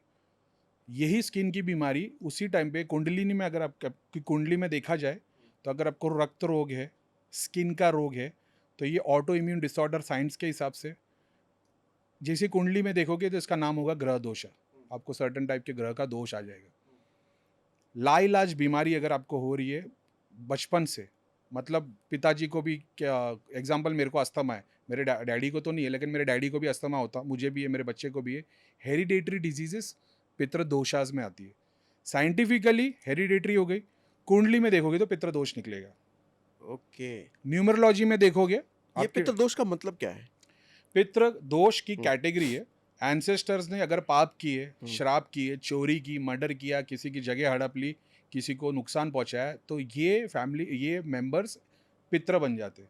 तो ये एक तरीके से कार्मिक रूप में अपनी मुक्ति नहीं करा सकते, तो इनके बच्चों को करवानी पड़ती। मतलब किसी के पिताजी ने कुछ पाप करा अभी और वो मैंने दुनिया आपके में नहीं करोड़ों है। रुपए खा गए, हाँ। ठीक है, आपकी प्रॉपर्टी, आप छोटा सा मकान था आपका गांव में, मैंने आपको घर से भगा दिया, आपके बच्चे सड़क पे आ गए, मैंने यहाँ पे बंगला बना दिया, वो घर वाले कभी खुश नहीं रह सकते। तो 3 पीढ़ी के बाद में पता चलेगा कि आपके दादाजी ने इस जगह पे जिसको खाली करवाया था, उनके श्राप आज तक लगे। अब आप भी नहीं एग्जिस्ट करते हो, आपके बच्चे भी नहीं है, तीसरी पीढ़ी में मेरे को बोला जाएगा कि अपने पितरों के लिए काम करो, कि जैसे मैंने आपको तकलीफ दे दी, आपका श्राप मेरे को लग गया, ठीक है, मेरे आने वाली पीढ़ी, वंशज कितने भी मेरे लिए पूजा पाठ करवाते रहे, उससे ग्रोथ नहीं होगी, वहाँ कराना पड़ेगा, तो दोष उससे निकलेगा। तो एंसेस्टर्स में, पितरों में एक 8 टाइप के पितर होते हैं। गरुड़ पुराण अगर आप पढ़ोगे तो पितर भी एक टाइप के नहीं, 8 टाइप के। उसमें से एक जो गुरु तत्व को पहुंच गए, एक जो पितर लोक में रहते, एक जो प्रेत रूप में जो दुनिया के वर्ल्ड में रह गए, एक जो पाताल में चले गए। तो आप जब अपने घर में कपड़ा धो के कपड़ा सुखाते हो, वो पानी जब जमीन पर टपकता है, वो उनको पानी जाता है। ये वो कैटेगरी के पापी पितर है जो पाताल में है। जब आप तर्पण करते हो तो वो पानी जब चढ़ाते हो वो उनको जाता है, पितृलोक को, ठीक है। जो घर में करते हो वो जो अमावस पूर्णिमा वाली, तो ये वो है जो दुनिया से निकल गए और पितृलोक की जर्नी के बीच में। तो ऐसी अलग अलग कैटेगरी है एंसेस्टर्स की। ओके। अब उसने जो 7 चक्रों का जो मैंने बताया, उसने जो कर्म किए होंगे, मैंने आपका हड़प लिया, ग्रीड आ गया मेरे अंदर, तो ग्रीड वाला सूक्ष्म शरीर आपके घर में प्रेत बन के खड़ा हो गया। ओके। समझ गए? ठीक है। अब साथ में मैंने किसी का रेप भी किया था या मोलेस्ट किया था बहुतों को, स्वादिष्टान सेक्सुअल मैंने प्लेजर लिया उससे, तो मेरे 2 सूक्ष्म रूप खड़े हो गए प्रेत बन के। ऐसा है, इसे 7 चक्रों के होते हैं। सबसे पावरफुल ईगो वाला होता है। ओके। अब हम जिसको अब प्रेत समझ बोल आया, रहे हाँ। हैं, हाँ, तो हम जिसको प्रेत बोल रहे हैं वो हमारे ही बॉडी के 7 सूक्ष्म शरीर में से एक है। तो अगर गांव की प्रॉपर्टी झपटी और खुद का बना दिया तो वो ग्रीडी वाला खड़ा हो गया। तो वो अब कैसे पता चले हमारे को पितृ प्रॉब्लम में है नहीं है? एक्सपीरियंस के हिसाब से बोलूँगा तो अलग हो जाएगा, बुक के हिसाब से बोलता हूँ, रिलीजियस बुक के हिसाब से, कि घर में बूढ़ों को लाइलाज बीमारी हो जाना, ऐसी बीमारी है जो कितना भी इलाज करा लो ठीक नहीं होगी, ठीक है, एक वो कैटेगरी। ये पितृदोष है। पितृदोष की सारी कैटेगरी है। ओके। घर में जो सबसे बड़े है, जैसे दादा दादी या मान लो पेरेंट्स ही हो गए जिसके दादा दादी नहीं है, तो लाइलाज बीमारी हो जाना, कितनी भी दवा करते रहो नहीं ठीक होंगे, ऑपरेशन पे ऑपरेशन, इलाज पे इलाज, लड़के पैदा नहीं होना। मैंने बहुत सारे घर देखे जहाँ पे पितृदोष भी है, लड़के भी पैदा हुए, लेकिन थोड़ा बहुत मैंने समझा तो मेरे को समझ में आ गया कि लड़के वहीं पैदा होते जिनके एंसेस्टर पितर बनने वाले, क्योंकि वही उसकी भक्ति करा सकता है। लड़की जहाँ पे होगी वो ज़्यादातर पितर बनेगी ही नहीं। है कुछ कॉन्सेप्ट, पितृ बनेंगे नहीं मतलब? जैसे मैं पापी हूँ तो मेरे घर में लड़का पैदा हो गया, क्योंकि मैं मरने के बाद पितर ही बनने वाला हूँ। ओके। तो हर एक कैटेगरी। हर इंसान मरने के बाद पितर नहीं बनता है, ऐसा भी नहीं है? नहीं, हर इंसान नहीं बनेगा सर। तो सारे मरने के बाद में सर एंसेस्टर्स पितर नहीं बनेंगे। हम्म, पितर तो वो हो गए ना, जैसे एक बंदा, हम्म, उसकी फैमिली में जो बंदा मर गया है वो प्रेत रूप में है, क्योंकि उसकी फैमिली का है तो वो पितर रूप में आ गया। ये वो पितर नहीं है जो पावरफुल है, जो देवता के ऊपर पितर लोक में है।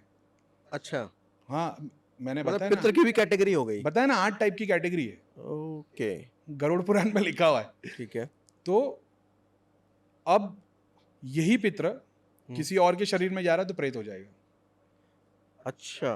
तो हर बंदा जो प्रेत बाधा से पीड़ित है, ज्यादातर लोग, अब वो पूरा एक अलग ही पूरा सब्जेक्ट है, लेकिन ये किसी ना किसी के पितर ही है ना। जैसे मैं एक एग्जांपल दूं आपको, यहाँ पे ना हरियाणा चंडीगढ़ वगैरह जो टाइप है ना, यहाँ पे खेतों में ना पितरों के स्थान बने हुए हैं। बहुत सारों के पितरों के स्थान बना दे। इनके घर में तकलीफ थी, तो कायदे से जो रिचुअल्स है ना, वेदास पूरे के पूरे एंसेस्टर वर्शिप से भरे हुए हैं। उसमें ये बता दिया कि आपको फिजिकल वर्ल्ड में ऐसे रहना है, पहले अपना क्या बोलते हैं, गुरुकुल से सीखना है, फिर उसकी प्रैक्टिस करनी है, फिर शादी करनी है, फिर ग्रस्त बनना है, और 50 साल या 45 ईयर्स या 55 ईयर्स की बुढ़ापे में आपको सब कुछ छोड़ के संन्यास के लिए जंगल चले जाना है। ये प्रॉपर प्रैक्टिस है। अब आज की डेट में कौन कर रहा है ऐसा?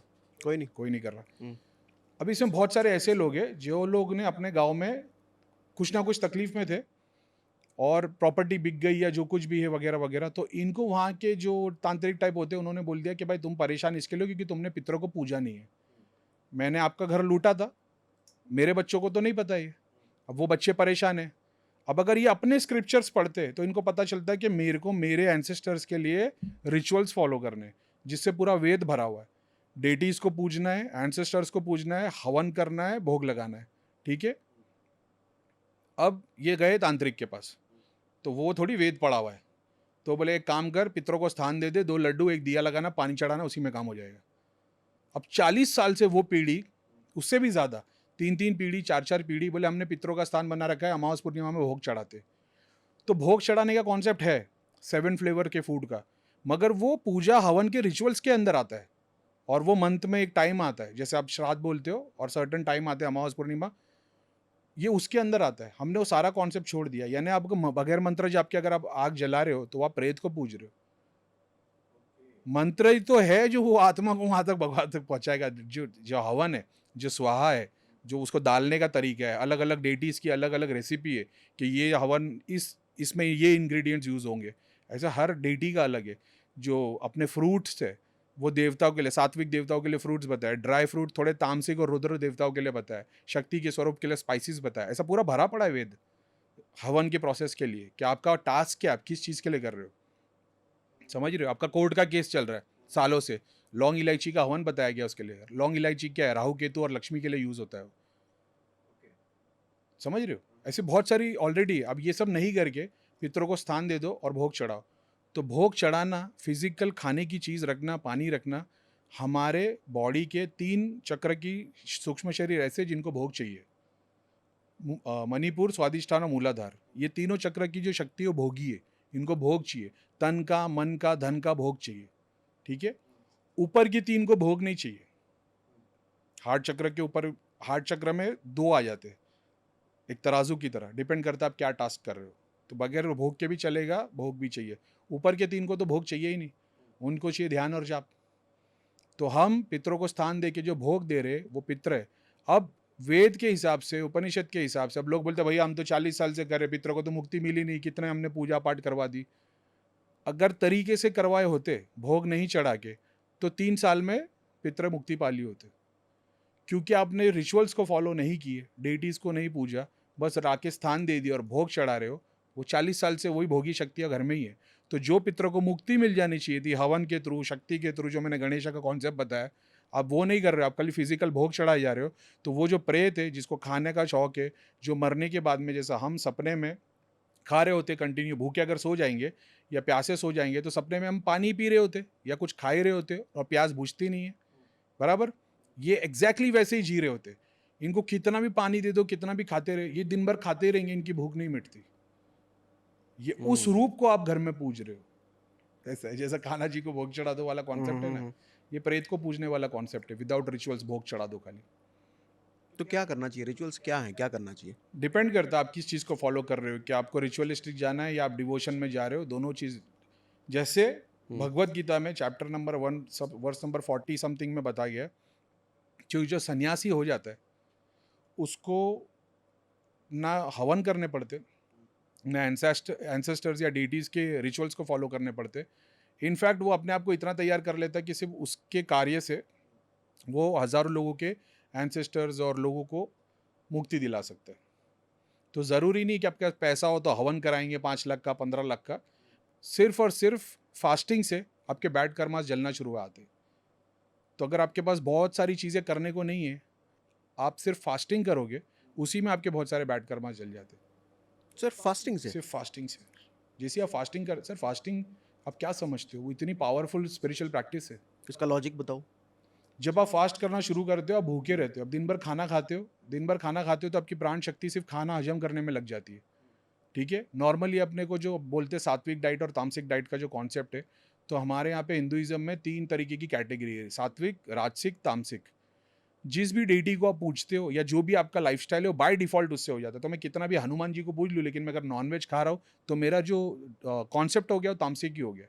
तो हनुमान जी भी तामसिक रूप में आते हैं, काले रूप में आते हैं, रुद्र हनुमान जी तो रुद्र ही रूप है, लेकिन तो वो बाय डिफ़ॉल्ट हो गया, वो डिपेंड उससे फ़ोटो किसकी लगी उससे फ़र्क नहीं पड़ता।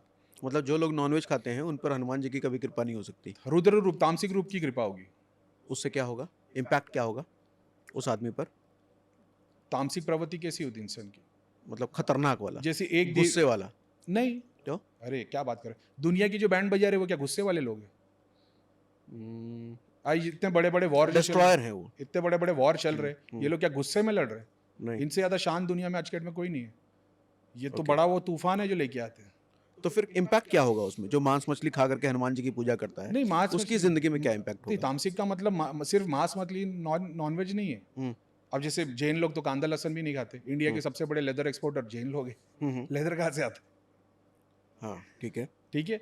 अभी ऐसे एक हनुमान जी की सिद्धि मेरे सामने आ गई थी। मैंने हनुमान जी सही बात है, मैंने नॉन-वेज नहीं खाना, तामसिक भोजन नहीं खाना, तो बोले हाँ, नहीं खाना है। झूठ का नहीं खाना है, फ़रेब का नहीं खाना है, धोखे का नहीं खाना है। ये भी तामसिक है। इसकी तो हम बात ही नहीं कर रहे। तो इम्पैक्ट बताओ ना, तामसिक होने का मतलब इम्पैक्ट क्या होगा उसकी जिंदगी में? इम्पैक्ट ऐसा हो जाएगा जैसे सात्विक, भगवान ने एक तरीके से ऐसा बताया, तीनों रूप से उसको पूज हम्म, सकते, हम्म, ड्यूटी जी सकते। सात्विक तरीका आपका एक तरीके से समझ लो कि रसीला नहीं है। जैसे अब डिपेंड करता है आप किस सिचुएशन के लिए बोल रहे हो, शक्ति के लिए, भगवान के लिए, मटेरियल वर्ल्ड के लिए, दिनचर्या के लिए। तो वो मेरे दिमाग में ऐसा घूम रहा है। अभी जैसे आपने बोल दिया कि तामसिक फूड खाने हैं, तो अगर ये इसका साइंटिफिकली मैं जवाब दूँ, तो खाना हजम करने के लिए अपने को 4 घंटे लगते हैं। अगर आपने वेज फ्रूट खाया, एकदम सात्विक खाना खाया, तो 2 घंटे में खाना हजम हो जाएगा। खाना हजम हो गया, अब आप ध्यान भगवान साधना करोगे, प्राण शक्ति पूरी सहस्रा पे 2 घंटे में आ जाएगी।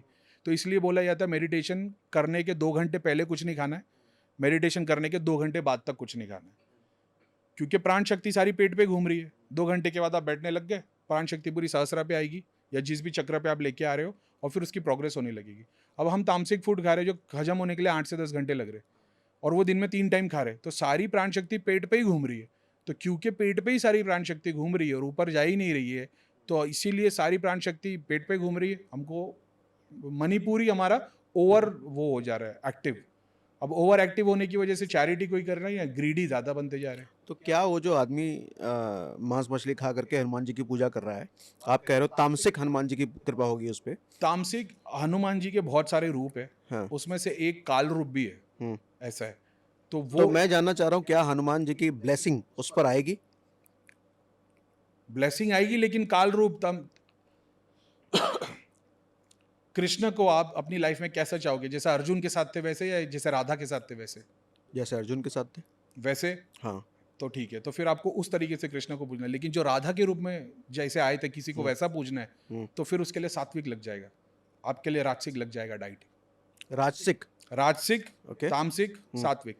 सात्विक यानी मसाला नहीं, जैसे वो सात्विक यानी का मतलब सिंपल नहीं होता है, बिना तेल मसाले घी का, वो नहीं होता है। सात्विक का मतलब होता है कि जिसको खाने के बाद में आपको रस नहीं आया, एकदम जैसे दाल खिचड़ी फीकी बिना मसाले तड़के की, तो वो खा के आप कोई बहुत ज़्यादा खुश नहीं हो गए। आप नॉनवेज खाते हो? नहीं। अच्छा, तो कोई तो चीज़ होगी जो आपको खाने का वेज में बहुत ज़्यादा दिल करता होगा।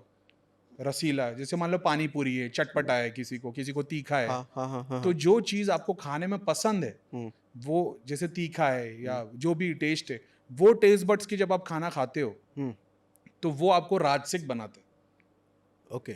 ठीक है? मतलब टेस्ट बड को आप सैटिस्फाई कर रहे हो। टेस्ट बड को आपने सेटिस्फाई किया, आप हुँ, राजसिक हो गए। हुँ, टेस्ट बड्स को आपने मारा, उसके हुँ, ऑपोजिट में काम किया, आप सात्विक हो गए। हुँ, एक होता है जो टेस्ट बड और उसके भी परे है। जैसे शराब पीना हुँ। टेस्ट बड के लिए अच्छा नहीं है, मतलब वो आपको टेस्ट पे एंजॉय हाँ, नहीं हाँ, हाँ। करवाती है, उसका रस कहीं और ही मिलता है। लेकिन कुछ लोगों को मांस मछली खा के भी तो टेस्ट मिलता है। नहीं, मैं वही तो बोल रहा हूँ कि हुँ, आपको जिस चीज, अभी मान लो एग्जाम्पल के तौर पे सिर्फ दाल खिचड़ी खाने पे आपको रस मिल रहा है, हुँ। आपके लिए वो भी सात्विक तामसिक हो गया। अच्छा। या अगर आप कांदा लहसुन भी नहीं खाते हो, नॉन हुँ, वेज भी नहीं खाते हो, कुछ नहीं खाते हो, हुँ, ठीक है, लेकिन आपको दाल चावल खाना अच्छा लगता है, वो हुँ। आपके लिए वो हो गया, राजसिक हो गया। तो आपको वो खाना है, बॉइल्ड राइस। तो अच्छा है या नहीं है? रासिक यही तो हो मैं गया। बोल रहा था कि ये हुँ, आपकी जर्नी में आपको कहाँ जाना है उस पर डिपेंड करता है कि मटेरियल ओके। वर्ल्ड में सक्सेस चाहिए कि अपना क्या बोलते हैं स्पिरिचुअल वर्ल्ड में सक्सेस चाहिए, वैसा है। मटेरियल वर्ल्ड में सक्सेस ज़्यादातर लोगों को चाहिए। तो उसके लिए क्या होना चाहिए? मटेरियल वर्ल्ड में अगर आप बोलोगे तो फिर जीवन पूरा का पूरा राजसिक हो जाएगा। फिर कृष्ण को पूजो, हुँ, राजसिक भोजन लो, हुँ, लाइफ राजसिक टाइप की रखो, तो वही देवता तुम्हारे साथ जुड़ेंगे, वही हुँ, शक्ति तुम्हारे साथ जुड़ेगी, तुम्हारा तत्व वैसा होते चले जाएगा। तो जेब में हुँ, अठन्नी नहीं होगी, लेकिन जीने में कोई स्टाइल देगा, बोला अरे हुँ। भाई तो राजा आदमी है। आप मांस मछली खाते हो? मैं तो नॉनवेज खाता हूँ, लेकिन अगर शुरुआत से आप बोलोगे कंपेयर करने से कि लाइफ हुँ, में क्या चेंज आया, पहले महीने के 25 दिन खाता था, हुँ, अभी मैं हार्डली महीने के 1-2 दिन खाता हूँ। लेकिन आप उससे कंपेयर करोगे कि करीम भाई इतने आध्यात्मिक होने के बाद नॉनवेज छोड़ा कि नहीं, नहीं। हुँ। लेकिन नहीं। मैंने क्या 25 दिन करने के लिए, जो मैं 25 दिन खाता था और मैं 1-2 दिन पे आ गया हूँ, इसके लिए मैंने कुछ भी नहीं किया। हुँ। वो अपने आप होता हुआ चला गया। क्या लाइफ में कुछ चेंज आया है? बहुत सारे भगवान ही बन गए एक तरीके से। तो ये अगर ये 1-2 दिन भी छोड़ दिया तो और बदलाव आएगा? मैंने ट्राई करके देखा है, बहुत फ़र्क पड़ता है स्पिरिचुअलिटी में। हुँ, मैंने सात्विक डाइट ऐसा फ़ॉलो किया, मेरे चैनल पे भी डाला हुआ है मैंने। हुँ, रमज़ान का महीना था, तो रोज़ा तो रखते ही थे। तो हुँ, लोग सुबह उठ के 4 बजे जो खाना खाते हो, मैं नहीं खाता था। ठीक है? शाम जब होती थी, तो वो जो हुँ, फ्रूट और भजिया और कबाब वो सब होता है, वो भी नहीं होता था। हुँ, एक डॉक्टर विश्वरूप राय चौधरी है, उनके डाइट प्लान है, मैं उसको फ़ॉलो करता था। गाजर, ककड़ी, मूली हुँ। और शिमला मिर्च। हाँ, उनका पॉडकास्ट हमने लाइव किया अभी कुछ दिनों पहले। अच्छा, हाँ, हाँ। अरे यार! हुँ। कितने सारे हज़ारों आचार्य लोग। मनीष और विश्वरूप चौधरी दोनों के साथ है। एक आचार्य साथ ही मनीष। किया है। अच्छा, हाँ, इन उनके पार्टनर है ना आचार्य मनीष। मेरे को आइडिया नहीं है। अच्छा, अच्छा। इनका डाइट प्लान मैंने हज़ारों को बताया ना, डीआईपी डाइट बोलते हैं। डीआईपी डाइट, हाँ, हुँ, कितनों को फ़ायदा हुआ है। मेरा भी एंजियोप्लास्टी हुआ था। मैंने डाइट फ़ॉलो किया, हुँ। एकदम कोलेस्ट्रॉल 750 से सीधे 200 पे आ गया था। ओके। इतना ज़बरदस्त डाइट प्लान, और हुँ, उसमें उन्होंने तो डाइट प्लान बहुत बड़ा बताया, मैंने हुँ, तो बहुत कम फ़ॉलो किया था। ओके। क्या फ़ॉलो किया आपने? तो मैं शाम में जब रोज़ा खोलने का टाइम होता था, तो गाजर, हुँ, ककड़ी, शिमला हुँ, मिर्च और पालक, हुँ, और क्या था? बस ये, उसमें नींबू निचोड़ा हुआ, क्योंकि बगैर नींबू निचोड़े हुए नहीं जाता वो, ठीक है। पालक। हुँ, लेकिन उससे जो असर होता है, हुँ, बस ये खा रहा हूँ और रात में एक वक़्त मैं खाना खा रहा था। ये मैंने डाइट फ़ॉलो किया। हुँ, उस मंथ में जितनी मेरी स्पिरिचुअल ग्रोथ हुई थी, हुँ, सिद्धि शक्ति के मामले में, वो ऐसा मान लो कि वो, अगर आज से 4 साल से कंपेयर करोगे, तो ऐसा मान लो कि मैं सीधे 10 साल आगे निकल गया था ओके, स्पिरिचुअली, ओके। ऐसा। और वो डाइट मैंने 1 साल तक फ़ॉलो किया। हुँ, 1 साल के बाद मेरी जीने की इच्छा खत्म हो गई। हुँ, मेरे को जीने का दिल नहीं कर रहा है, काम करने का दिल नहीं कर रहा है। हुँ, मैं इतना ज़्यादा सात्विक हो गया था। ज़िंदगी में कुछ पर्पस ही नहीं, अपने में ही खुश हूँ। तो घर वाले, कहीं घूमने जाना है, अरे यार तुम लोग जाओ। हुँ, पिक्चर जाना है, मॉल जाना है, शॉपिंग के लिए चलो, अरे किधर तो चलो। तो अब जा भी रहो तो मुँह मेरा ऐसा है। तो अब होने ये लग गया कि मेरी सात्विकता से दूसरे लोग परेशान होने लग गए। हुँ, ऐसा हो गया। तो फिर से थोड़ा अडॉप्ट करना पड़ा। तो वो 1 साल के बाद मेरे को आज भी याद है, जिस दिन मेरा ऑपरेशन हुआ था उसी के 1 साल के बाद मैं गया, हुँ, मैंने पानी पूरी, सेव पूरी, दही पूरी, थम्स अप सब, वो मैं 1 साल से नहीं खा रहा था। मैंने सब खाया। हालाँकि मेरे को खाना पसंद नहीं है। अभी हुँ, पहले मेरे को नॉन-वेज खाना बहुत पसंद था। हुँ, मतलब मैं ऐसा था बचपन में, मैं कुकर का ढक्कन खोलता था और उसमें पीला कलर दिखता था तो घर से भाग जाता था, ओके, क्यों? कि दाल बनी है। लाल अच्छा, दिखेगा तो सालन है, तो मैं खुशी-खुशी खाऊँगा, ऐसा था। ओके। और मैं मीठा खाने का ज़रा भी मेरे को बचपन से शौक नहीं था। तो हुँ, मैं ऐसा था बचपन से, और अभी तो मैं मतलब नॉन-वेज, अभी तो इनफैक्ट मैं अब, क्योंकि देवता कृपा इतनी होने लग गई, दूसरे बोलते मैंने देखा यार, एक्सेप्ट करने लगा। तो हुँ, अभी नवरात्रि में नॉन-वेज नहीं, श्राद्ध में नहीं, श्रावण में नहीं, हुँ, ट्यूसडे, सैटरडे में खुद से अवॉइड कर देता हूँ।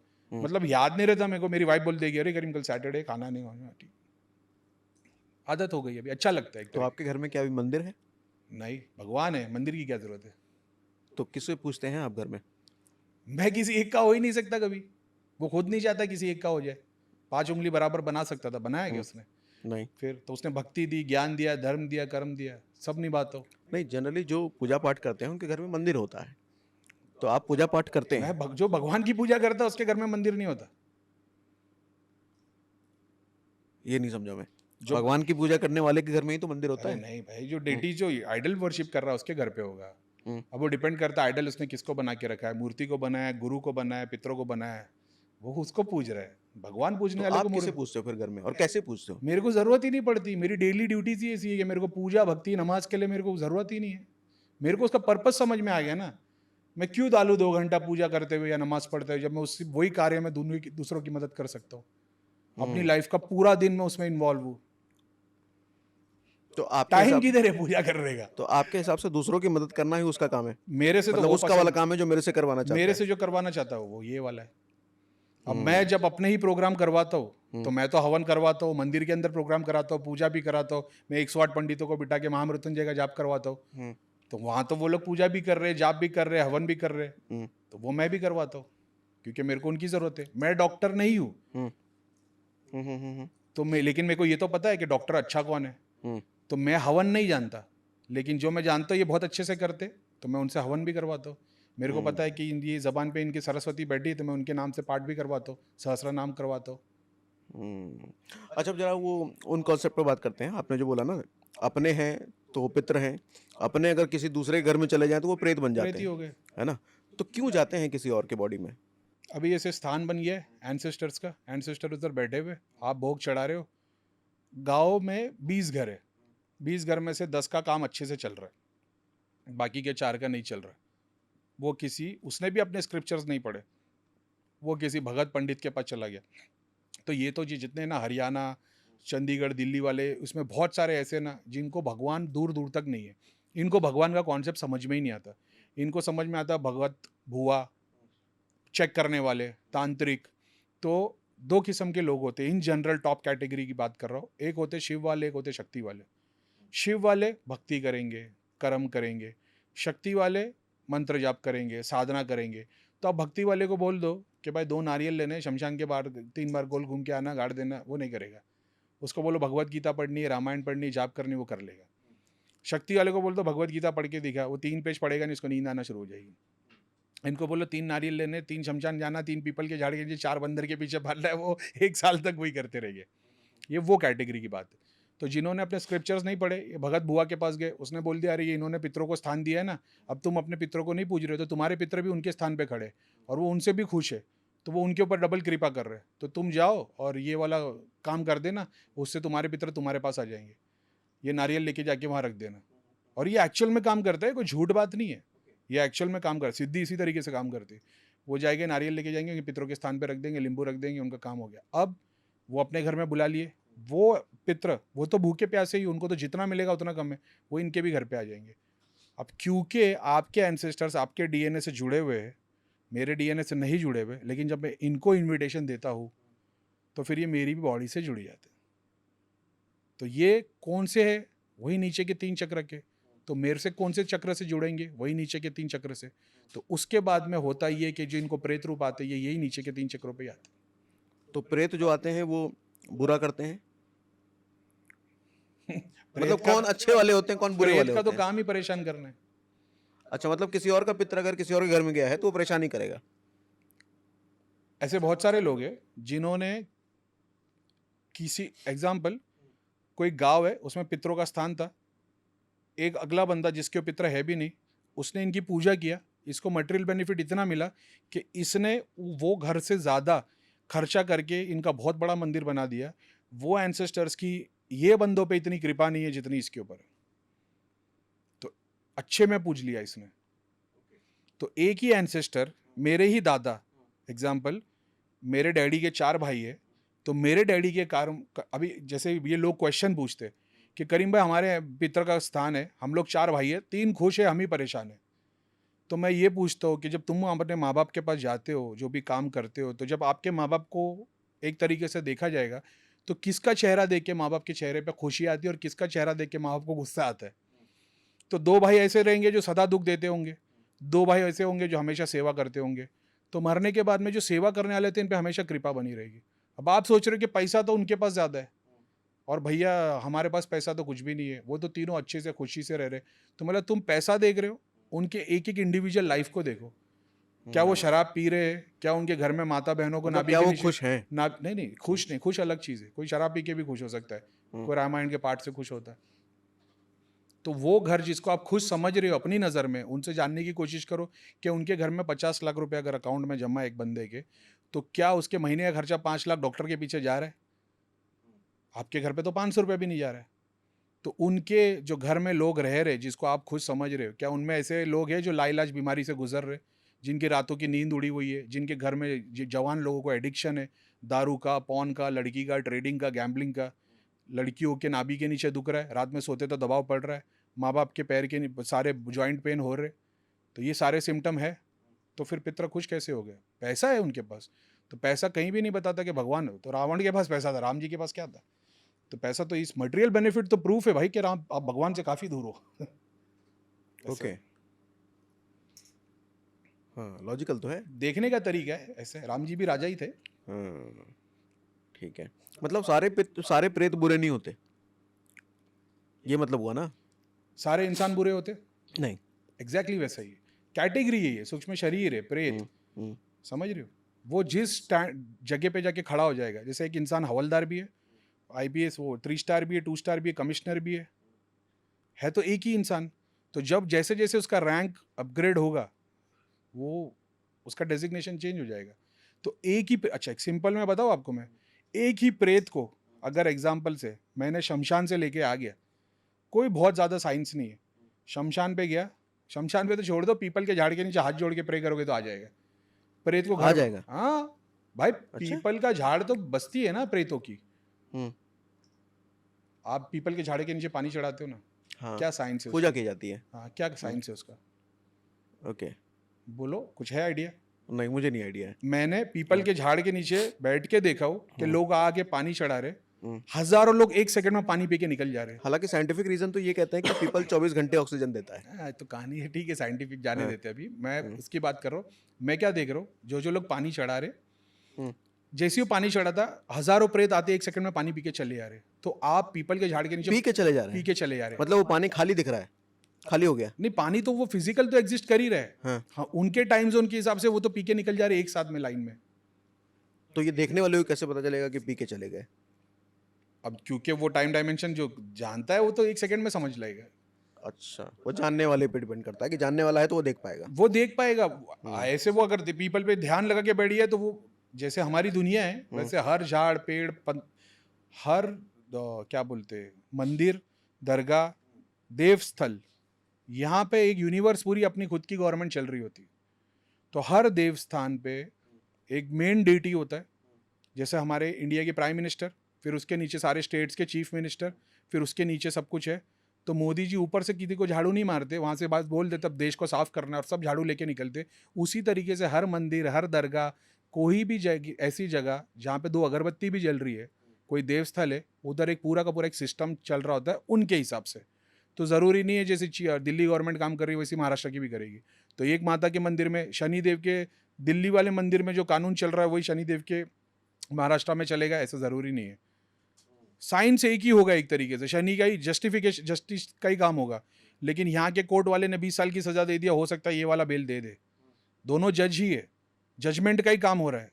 समझ रहे हो? तो किसी का काम दिल्ली वाले में नहीं होता, वो महाराष्ट्र में हो जाता है। ऐसा भी बहुत है।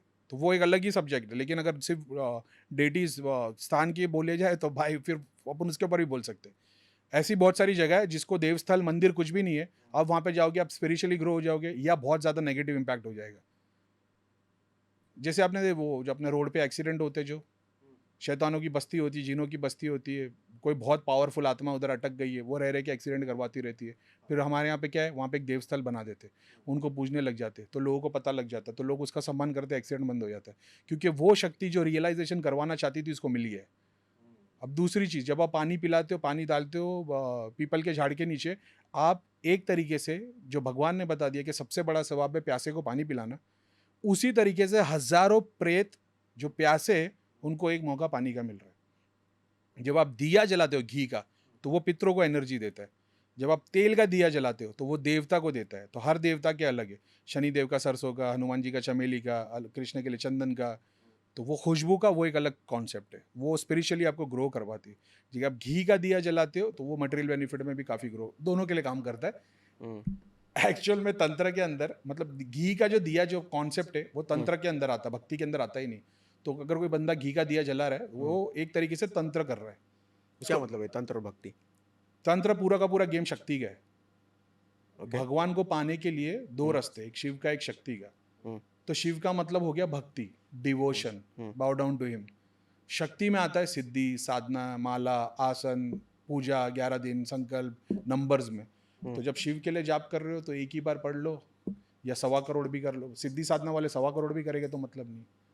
तो किसको 11 माला, 21 माला, वहाँ नंबर्स आ जाते हैं। शिव को नंबर्स में नहीं चाहिए, शक्ति को नंबर्स में चाहिए कि तुम्हें को कौन सा नंबर डायल कर रहा है। हवलदार जी के कमिश्नर चाहिए। तो उससे दीप आकर के आदमी वो वशीकरण वगैरह सब कर पाता है? वो होता है वशीकरण क्या? तो बहुत छोटी सी चीज़ है, लेकिन हाँ, बहुत सारी चीज़ें कर सकता है। क्या क्या कर सकता है? क्या नहीं कर सकता सिद्धि पाके, मतलब मतलब कितनी पावर आ जाती है उसमें? पावर का मतलब किस चीज़ से आप कंपेयर? मतलब क्या वो ऐसा काम कर सकता है जो आम आदमी नहीं कर सकता? क्या क्या वो कर ऐसे सकता बहुत है? सारे काम कर सकता है, डिपेंड करता है उसके पास डेटीज कौन से है।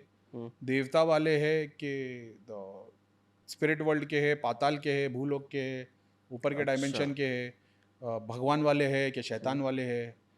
तो वो सबका कॉन्सेप्ट अलग है, डिपेंड करता है तो ये आपका। काला जादू और सफेद जादू दो तरह का होता है, इसी तरीके से आप कह रहे हो?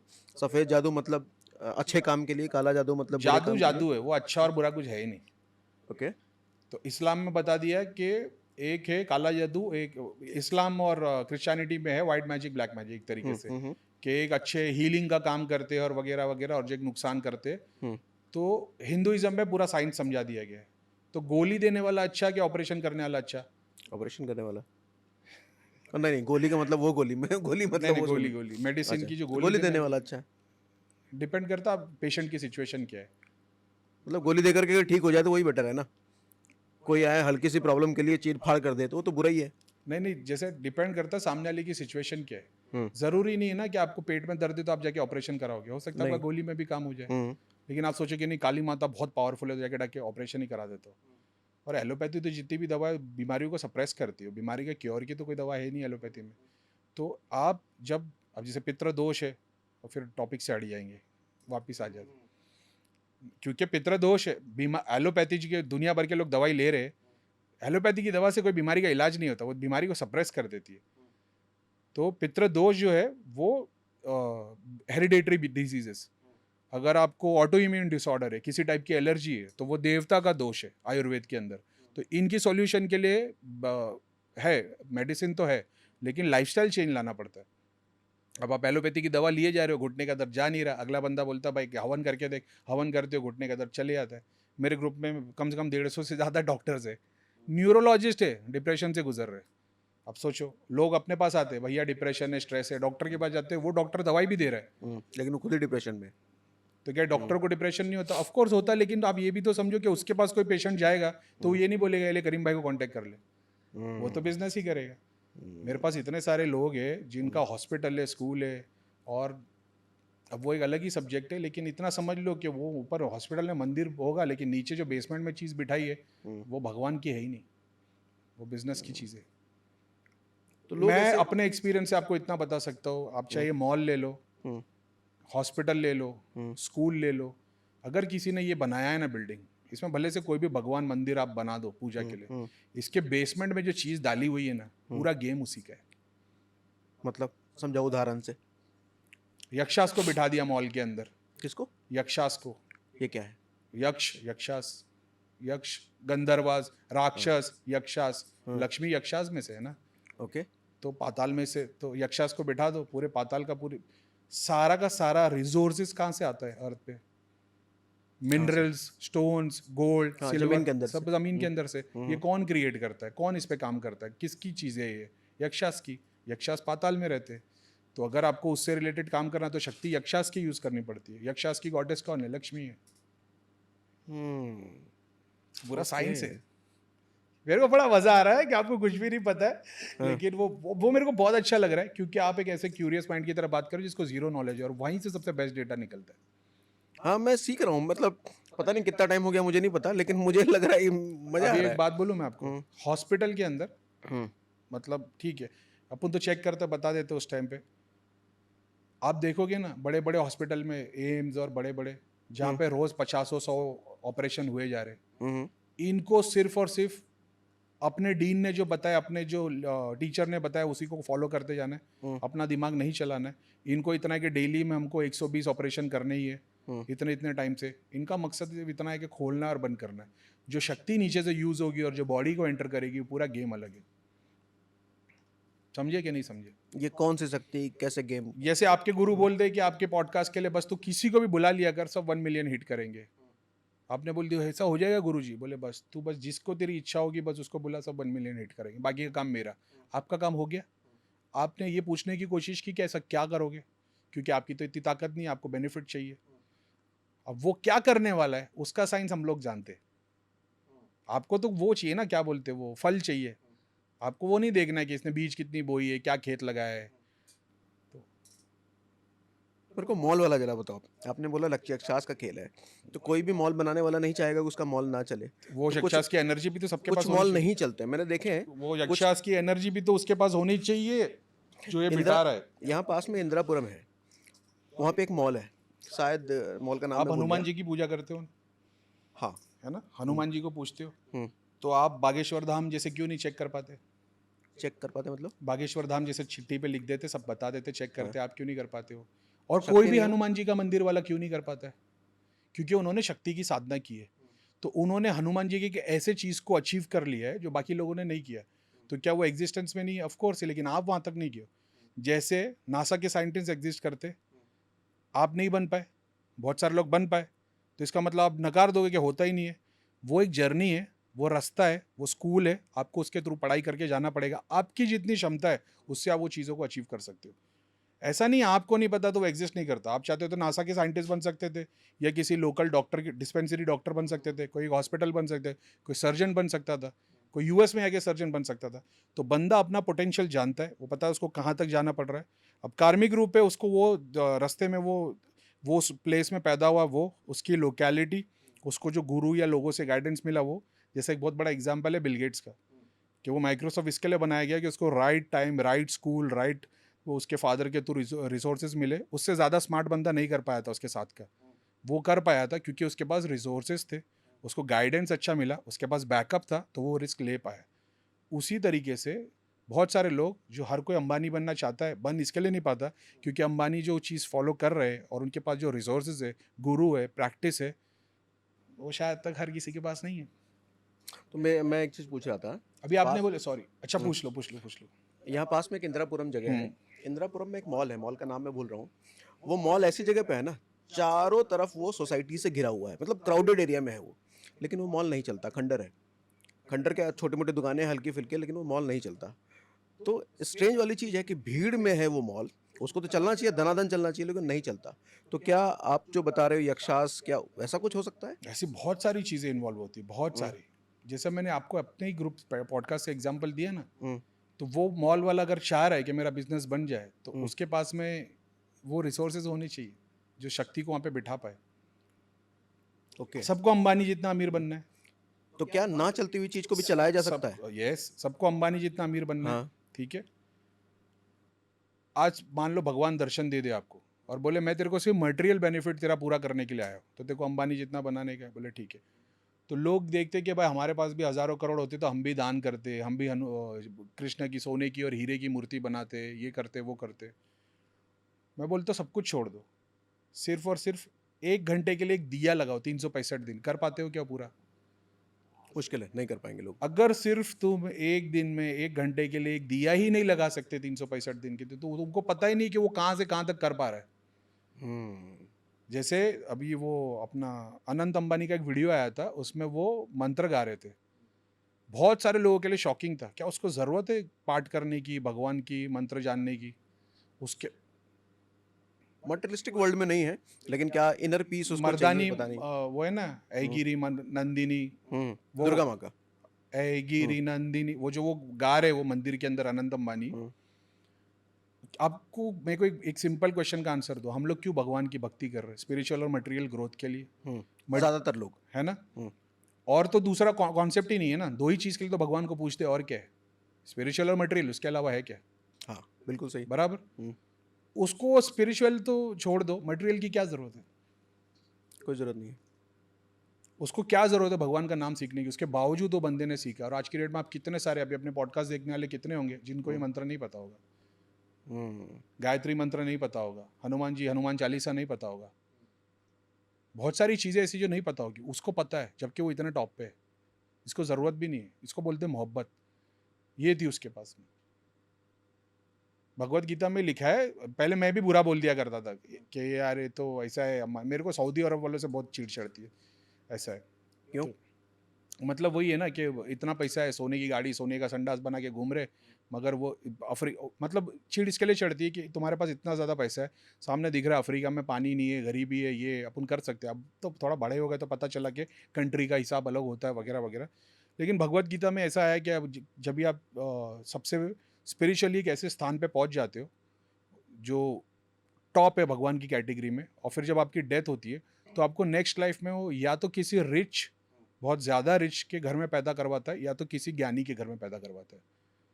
तो मेरे को वो कॉन्सेप्ट क्लियर हो गया कि ये बंदे ने स्पिरिचुअली बहुत साधना की है, इसलिए भगवान ने उसको अंबानी के घर में पैदा किया है। तो उसको बुरा मत बोलो, क्योंकि पास्ट लाइफ में उसने तुम्हारे से 1000 साल ज़्यादा जी के साधना की होगी। ये समझ में आ गया। ऐसा कौन से मंत्र का उच्चारण करना चाहिए एक आम आदमी को? मंत्र के उच्चारण की जरूरत ही नहीं, नाम जाप से इंसान को भक्ति मिल जाती है। सिद्धि साधना करनी तब मंत्र लगता है। जैसे कहते हैं कि गायत्री मंत्र पावरफुल है, हनुमान चालीसा पावरफुल है। सर मंत्र में ताकत होती तो वॉर रावण जीत गया होता। उसने तो ज्यादा ही जाप किया था, सारी साधना की थी, सारे अस्त्र शस्त्र सारी विद्या सब तो पता था उसको, तो भी हार गया ना। क्यों? क्योंकि राम जी के दिल में जो था उसके दिल में नहीं था। वो है नीयत।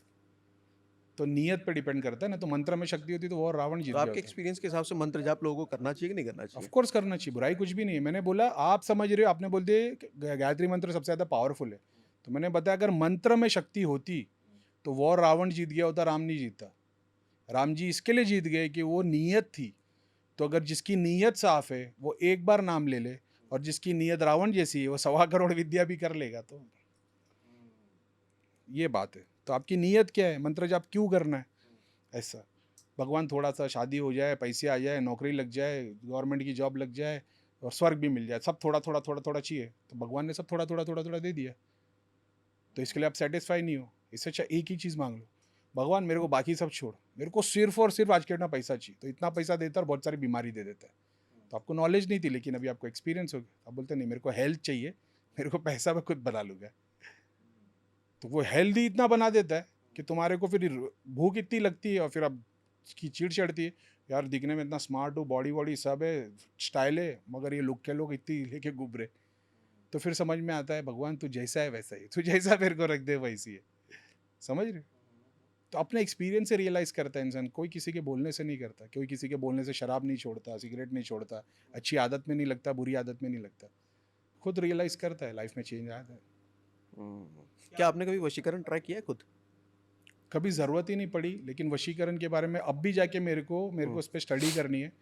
कि अभी बहुत सारी जगह पे उसका नाम निकला, किताब का नाम है कुलनवारना तंत्र। मेरे को वो वर्ड भी नहीं लेना आता, और वो उप पुराण में से है। मैं तो उपनिषद पढ़ता हूँ, उपनिषद के बाद पुराण आते, पुराण के बाद उप पुराण आते, यानी पुराण में से उप पुराण भी ऐसे कि हिंदुइज्म में ही बहुत सारे लोग उसको बिलीव नहीं करते।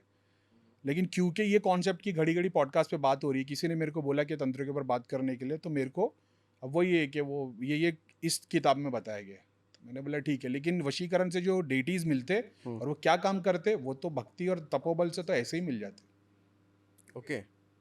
मैंने कोई सिद्धि साधना कभी नहीं की। जैसे लोग बोलते हैं ना 11 दिन की साधना, 21 दिन की साधना, दिवाली की साधना, होली की साधना। मेरा एक ही मंत्र जाप वाला कॉन्सेप्ट है, वो साल के 12 महीने चलते रहता है। तो दिवाली भी आती, ईद भी आती, रमजान भी आता है।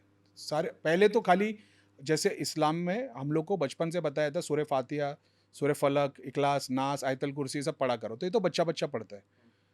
ध्यान की जर्नी शुरुआत हुई तो सूरह इखलास पढ़ने को बोल देते भैया ने, तो मैं पढ़ता ही था सारे। ध्यान वाला कॉन्सेप्ट हुआ, डेटीज का समझ में आया, देवता का समझ में आया, गॉड का समझ में आया, तो फिर और कृपा इतनी होने लग गई कि हनुमान जी मतलब वो ऐसे आते, ये टूट गया मैं ये पोजीशन देख के। हमको तो बचपन से सिखा दिया ही नहीं करना है, ठीक है। सारे देवता ऐसे आते हैं, अभी भी ऐसे मेरे आते हैं मतलब? पूरे घूसबम्प आ रहे हैं मेरे को, मैं कर रहा हूँ ना, हम्म, तो अंदर से तोड़ दिया उन्होंने ईगो। ये इसका मतलब क्या? इसका मतलब ये है कि आप अपने आप को इतना बड़ा समझते होंगे, वो देवता इतने बड़े आपके सामने ऐसे आते हैं। अच्छा आप अच्छा, समझ रहे हो आपका मतलब देवता प्रकट होते हैं आपके सामने हाथ जोड़े, ऐसा कह रहे भाई हैं? हाथ जोड़े सर, प्रकट होते ना, आपका ईगो टूट जाता है, आप नतमक से वो बोलते ना बाउ डाउन हम्म कर देते हो। हम्म हनुमान जी क्या है, हनुमान जी अगर आपके सामने हाथ जोड़ के आ जाएंगे, शनिदेव, शिव जी, तो तुम्हारा ईगो टूट जाता है, तुम तौबा करते हो कि भाई हम ईगो में थे ना, ये देवता भगवान कुछ नहीं होता है, और वो इतने पावरफुल होने के साथ भी झुक के जाते हैं। तो फिर तो अपन तो फिर वो नत मकसद वो क्या बोलते हैं उसको, जो पूरे लेट जाते हैं ना, साक्षात हो जाते वैस दंडवत। दंडवत हो जाते, वो हम्म वैसा हो गया। तो ये मैंने एक सीखा, तो मैं हमारे इस्लाम में बता दिया कि पैर नहीं पड़ना है, मैं तो हम्म लोगों को अवॉइड, मतलब वो तो भी है, हिंदुइज्म में सब लोग पैर पकड़ते, मैं किसी को अपने पैर नहीं पड़वाता था, लेकिन मैं अपने गुरुजी भैया के पैर छूता था। अब हम तो बचपन से सीखे थे माँ बाप के पैर दबाने का, लेकिन गुरु का इंपॉर्टेंस समझे तो मैं भी पैर छूता था। तो लोग मैं जब मना करता तो लोग को क्या पैर मत छू, तो लोग बोलते रहे आप भी तो छूते भैया के। मैंने ये सीखा सर कि पैर छूने, हम तो बचपन से बता दिया हिंदू वाला है, पैर वैर नहीं छूने का, हाथ नहीं जोड़ने का, तो हमारे में तो ईगो था ये। सर वो पैर छूने पे जो ईगो डेथ होती है ना, मैं तो फिर तो पैर ही छूते रहूँ, हाथ जोड़ के करूँ, मतलब ये आत्मा की जो जर्नी की नॉलेज नहीं थी इस्लाम से। यहाँ पे हम लोग को जो सिखाया गया ना, एक इस्लाम एग्जिस्ट करता है जो भगवान वाला है, भगवान ने जो रूल्स बताए, और फिर एक इस्लाम एग्जिस्ट करता है जो सऊदी अरब का इस्लाम है, जो सऊदी अरब ने बताया। मैं उसमें बिलीव करता हूँ जो भगवान वाला है। तो जब आप कुरान पढ़ते हो तो आपको पता चलता है कि इसमें भगवान वाली लाइन कौन सी है, ईश्वर अपनी बात कहाँ पे कर रहा है, और ऐड की हुई लाइन कौन सी है, अपने मतलब की लाइन कौन सी है। तो वो मैं को रिलेट कर पाता हूँ कि हाँ भगवत गीता में भी ये लिखा है, उपनिषद में भी ये लिखा है, तो वेरीफाई हो जाती है, ऐसा है।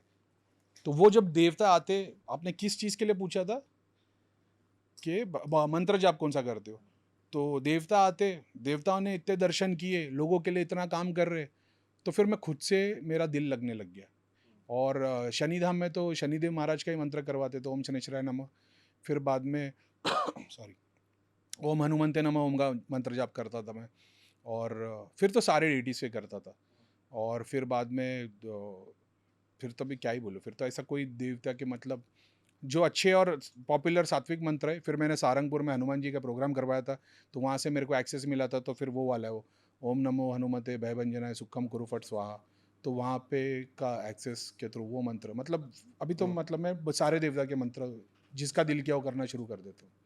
कुछ ऐसे मंत्रों के बारे में भी कहा जाता है कि कुछ मंत्र हमेशा नहीं जाप करने चाहिए, ये कंडीशन में वो कंडीशन में करने चाहिए, ऐसा होता है क्या? सर मंत्र बहुत सारे टाइप के होते। हम्म अभी एक तरीके से शुरुआत से सोर से बात करोगे तो आ जाएगा बीज मंत्र, हम्म फिर बाद में आएगा कि भगवानों के मंत्र, देवताओं के मंत्र, गुरु का मंत्र, फिर फिर गुरु परंपरा वाले थोड़े कुछ मंत्र होते हैं, फिर शाबर मंत्र आ जाता है, बीज मंत्र आ जाता है। तो वो मंत्र, हर मंत्र शक्ति का स्वरूप है। तो वो मंत्र के जाप से वो एक फ्रीक्वेंसी है, आप बोल सकते हो, सुन सकते हो, देख सकते हो, विजुअलाइज कर सकते हो। उन सबको पांचों तत्वों से तुमको तैयार करता, तो डिपेंड करता है, गुरु ने पांचों तत्वों को सिद्ध किया है, कुंडलिनी के सातों चक्रों को सिद्ध किया है, शक्ति और शिव को पूरा सिद्ध किया है, तो वो आपको बीज से लेकर शाबर मंत्र तक का पूरा ज्ञान एक्सेस सब कुछ करके दे सकता है। वो तो स्टूडेंट को देख के समझ में आया था कि इसको किस चीज़ की ज़्यादा ज़रूरत है, ऐसा। तो अभी आप आ जाओगे कि भैया मेरे को है ना हनुमान जी को पाना है, मैं बोला अच्छा किस चीज़ के लिए, तो बोले बस मैं हनुमान जी से प्यार करता हूँ। बोले तो फिर रामायण पढ़ ले। बोले भैया मंत्र बता दो ना, मोहब्बत करता तो रामायण पढ़, मंत्र क्यों चाहिए। बोले मैं भी देखना चाहता हूँ, इलाज करना चाहता हूँ। बोले अच्छा चमत्कार कर रहे हो, तुमको सिद्धि चाहिए, क्या करना है, बोले इलाज करना है, तो इलाज के लिए हनुमान जी का ये मंत्र कर लो। ओके, समझ रहे तो हो। उससे वो इलाज करने लायक बन जाता है? वो तो बगैर मंत्र वाला भी कर सकता है, लेकिन वो एक बार करना और 1000 बार करने का डिफरेंस है। जो बगैर मंत्र जाप की किसी की हीलिंग करने को जाएगा तो वो उसकी नेगेटिव चीज़ इस पे आ जाएगी। जो मंत्र जाप करता है, रिचुअल्स फॉलो करता है, तो प्रोटेक्टेड रहता है, उसका और स्ट्रांग है, ओके। तो ऐसा। मंत्र उच्चारण से ऑरा भी स्ट्रांग होता है। भाई मंत्र तो नीचे से लेकर ऊपर तक जो है, काम में आने वाली चीज़ है एक डायमेंशन के बाद वो सब मंत्र ही है। मैं अभी भी हुँ, बताया था किसी पॉडकास्ट में, एक वो स्टोरी है, हुँ। मेरे को नाम नहीं पता है तो शायद। ऑरा स्ट्रांग करने के लिए कौन-सा मंत्र होता है?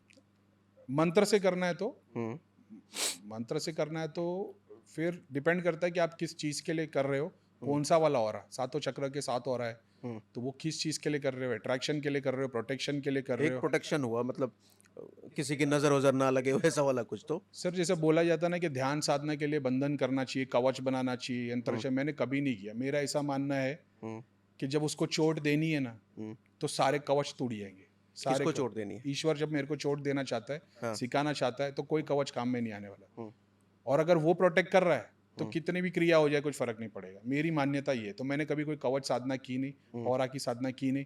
हुँ। लेकिन वो कौन-सा मंत्र था जिससे शुरुआत में आप बात कर रहे थे, जिससे आपको सूर्य वो क्लास। ज्ञान प्राप्त हुआ? ज्ञान तो ध्यान से प्राप्त हुआ सर, मंत्र तो मैं 15 साल बचपन से करता आ रहा हूँ। हुँ। ध्यान की प्रैक्टिस करना चालू हुआ तो 15-20 दिन में जो। नहीं, आप कहे ना कि शनिधाम में जाता था तो वहाँ पे ये मंत्र बताया, सूर्य अंदर-अंदर उसको। क्लास। हाँ, अच्छा वो मंत्र था। समझा नहीं मैं, ये क्या आप मंत्र अभी का भी नाम है जो। मंत्र को पकड़ के चल रहे हो, मैं हाँ, बता रहा हूँ। सूरा, सूर्य यानी चैप्टर, ओके। अरबी में सूर्य। हाँ, तो कुरान में 114 सूराज है, हुँ, चैप्टर। हुँ, उसमें से एक है सूर्य फातिहा, सबसे पहला वाला। अब टेक्निकली देखोगे ना, तो वो एक्चुअल में बीच का है, लेकिन अभी वो जाने देते, क्योंकि अगर कुरान की शुरुआत से होगी तो वो इकरा से होगी। इकरा जब जिब्राइल अलैहिस्सलाम प्रॉफिट मोहम्मद के साथ आए और उन्होंने बोला इकरा यानी पढ़ो, वो बाद में आता है। तो वो कुरान जो है वो नंबर के हिसाब से नहीं है, आगे पीछे है। तो एक सूर्य फातिहा है जो सबसे पहला चैप्टर है, जो नमाज में पढ़ा जाता है। दूसरा है सूर्य इखलास, ऐसा है। और फिर सूर्य फलक, सूर्य नास, और आयत अल कुर्सी।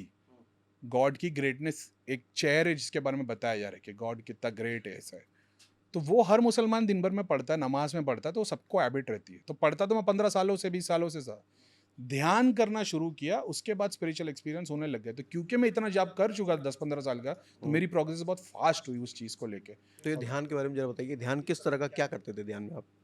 कैसे करते थे, क्या करते थे? ऐसा था 24 घंटे जो मंत्रों का जाप करे तो हम पढ़ ही रहे, सूरह कौन से इखलास। मंत्र? पढ़ के बताओ। बिस्मिल्लाहिर्रहमानिर्रहीम, कुल हुवल्लाहु अहद, अल्लाहुस समद, लम हुँ, यलिद वलम युलद वलम यकुल लहू कुफुवन अहद। इसका इंग्लिश मीनिंग है, हिंदी मीनिंग? मैंने तो हिंदी में पढ़ा है, मैं तो इंग्लिश ही पढ़ता हूँ, लेकिन इंग्लिश में से he is Allah one and only. कहो ईश्वर, ईश्वर नहीं, अल्लाह एक है, वन एंड ओनली। मतलब सिर्फ वो सिर्फ एक बोलना गलत हो जाएगा, ऐसा। अल्लाह समद, he is absolute and eternal, यानी वही एक सच्चाई है और सदा है, था, है और रहेगा। He begets not nor he is begotten, ना ही वो फिजिकली पैदा हुआ, ना ही उसने किसने फिजिकली को पैदा किया। लास्ट वाली लाइन है, there is nothing like him. जो भी चीज़ आप सोच रहे हो तो फिर वो ईश्वर नहीं है, जो समझ में आ जाए वो ईश्वर नहीं है। यही 4 लाइन शिव पे पूरी की पूरी फिट हो जाती, समझ रहे हो? वही कृष्ण पे होती है। भगवत गीता में जो कृष्ण बता गए, मैं उसकी बात कर रहा हूँ जो इन्फिनिट है। जो फिजिकल फॉर्म में आप पूछते हैं मैं उसकी बात नहीं कर रहा। जो दुनिया में आए, जो लड़े, वो नहीं। जो जो कृष्ण की बात कृष्ण कर रहे हैं, सुप्रीम की, समझ रहे हो? वो नॉलेज की बात कर रहे हैं, आप बुक की बात कर रहे हो, मैं नॉलेज की बात कर रहा हूँ। सदा थी है वैसा, ये उसकी मीनिंग है। अब सूफीज़म और इसकी जानने की कोशिश करोगे तो पूरा का पूरा बीज है। कुल who Allah who Samad, lump ये अलिद, जैसे हमारे बीज मंत्र में एक लम है, एक रम है, आम है, ऐसा है। तो इसकी 24 घंटे जाप करते रहता था। और जब इन्होंने बताया कि ऐसे करना है मुंह खोले बगैर, बता, मैं बोला यार ये कैसा शैतानी काम है, मुंह खोले बगैर, बगैर ज़बान है, पहले तो सुना नहीं था इसके बारे में। तो मैंने, एक मेरे साथ में मेरे बिजनेस पार्टनर थे, तो वो भी स्पिरिचुअल स्पीकर है। मैंने उनको बोला कि, मैं बोला, और मैं प्रैक्टिस तो करने लग गया था। मैंने बोला यार ऐसी ऐसी बात हुई, मैं यहाँ पे गया था, उन्होंने बोला मुंह खोले बगैर, बगैर ज़बान हिलाए। तो बोले गरीब ये सब है ना शैतानी काम होते, सब नहीं करना चाहिए। तो मैंने बोला ठीक है, मैं तो पहले से था सबको ऐसी में किसी की बात को ऐसी एग्री नहीं करता था, मैं उस पर काम करता था। मेरे सामने एक ऐसी, और मैं प्रैक्टिस करने लग गया था बहुत टाइम के बाद। फिर मेरे सामने एक कुरान की एक आयत आई जिसमें वो बताते हैं कि खुदा अपने आप को कैसे बता रहा है कि मुझे अगर याद करोगे तो कैसे याद करना। जैसे तुम अपने बाप दादा को याद करते थे मेरे को वैसे याद करना। तो हम हमारे बाप दादा को कैसे याद करते हैं? जैसे मेरे डैडी का नाम है मोहम्मद अयूब खान, तो अयूब अयूब अयूब अयूब अयूब करके के तो कोई याद नहीं करेगा। मेरे डैडी कैसा लेके आते थे बचपन में, गाड़ी में हमको घुमाते थे, आइसक्रीम खिलाते थे। तो खुदा को ऐसे याद करो। तो खुदा को ऐसे याद करने के लिए तुमको बुक पढ़नी पड़ेगी। दूसरा, एक जगह पे खुदा को ऐसे याद करो, जब तुम खुदा को याद करो तो तुम्हारी जबान तर रहनी चाहिए, यानी गीली रहनी चाहिए। अब जब मुंह से बोल के जाप करते हो तो जबान सूख जाती है, लेकिन जब मुंह बंद करके जबान रहते हो तो जबान तर रहती है, रब के नाम से वो तर रहती है। अब इसका फिजिकल मैनिफेस्टेशन में पूछोगे तो थूक से जबान गीली रहती है, लेकिन एक्चुअल स्पिरिचुअल मीनिंग उसकी है कि जबान भगवान के नाम से गीली रहनी चाहिए। दोनों मायने हो जाते। फिर वो बताते जब तुम मेरा नाम लो तो तुम्हारे होठ से होठ मिले होने चाहिए। मतलब शांत रहना चाहिए। अब अल्लाह बोलने पे तो होठ से होठ मिलते नहीं है, नहीं। तो मुंह बंद करके अल्लाह बोलेगा तो फिर शायद मन में होगा। तो मैंने वेरीफाई कर लिया कि यार कुरान में तो लिखा था, लेकिन कभी किसी कुरान के स्पिरिच, क्योंकि कुरान के जो हमारे कथावाचक है ना, ये स्पिरिचुअल नहीं है ना, ये ए फॉर एप्पल वाले, A for apple, B for ball, C for cat. तो सऊदी अरब ने वही सीखा है। यानी एक हमारी कंट्री में जब हम लोग आए, मुगल लोग आए, हम लोग ने इतना अत्याचार किया, आज तक हम लोग उसके लिए मतलब शर्म है वो बात की। सेम औरंगजेब और वो दारा शिको दोनों एक ही भाई थे, दो लोग इस्लाम के प्रीचर थे। एक मंदिर तोड़ के मस्जिद बना रहा और एक ने उपनिषद अरबी में छपवाए। एक बहुत बड़ा प्रूफ है इसका, इसकी गहराई को समझने की कोशिश करेंगे तो दोनों सेम भाई, सगे भाई, एक मंदिर तोड़वा के मस्जिद बनवा रहा है, इस्लाम के तरीके से सही है वो। दूसरा उपनिषद को अरबी में छपा रहा है क्योंकि वो स्पिरिचुअल है, उसको आत्मा का ज्ञान मिल गया जो कुरान और इस्लाम से नहीं मिला था। यहाँ के हिंदुओं गुरुओं ने उनको जगाया है, तो उसको समझ में आया कि भाई मैं क्या कर रहा हूँ। और ये एक बहुत बड़ा ऐसा वो है ना थियोरी कि अगर औरंगजेब की जगह अगर दारा शिकोह वॉर जीत जाता तो इंडिया में मुसलमान लोगों का एक अलग ही रंग होता। आपने बोला अभी मंदिर तोड़ के मस्जिद बनवा रहा है, हम्म एक उसके हिसाब से बनाया ना सही पूरा। है। तो दिल्ली वही तो है पापी लोगों का। इतनी इतनी गंदी नेगेटिव वाइब क्यों है दिल्ली की? जहाँ भी जाओ तो क्यों इतना इतना नेगेटिव क्यों लगता है, इतने पाप क्यों होते? पिछले टाइम में क्या होता था, एक के बाद एक वॉर हुए जा रहे। इन वॉर होने के बाद में सेंटर बन दिए, मेन पैलेस हो गया, उनके इंचार्जों की टीम हो गई। अब वो लोग अपना आतंक फैला रहे। ये हर बार वॉर हुए जा रहा है, लोगों के घर बर्बाद हो रहे, यतीम हो रहे, विधवा हो रहे, यही एनर्जी घूम रही है। अब इसके लिए जो शक्तियों को यूज़ किया गया है, वॉर तो हुआ है लेकिन देवता कभी शांत हुए ही नहीं। उस भूमि के ऊपर हवन किया जाए, देवता को पूजा जाए, ये भी तो शांत होगी। इसराइल आज तक वॉर किए जा रहे, किए जा रहे। जब इसको स्पिरिचुअल लाइन से समझोगे तब आपको समझ में आएगा एनर्जी का कितना बड़ा गेम है।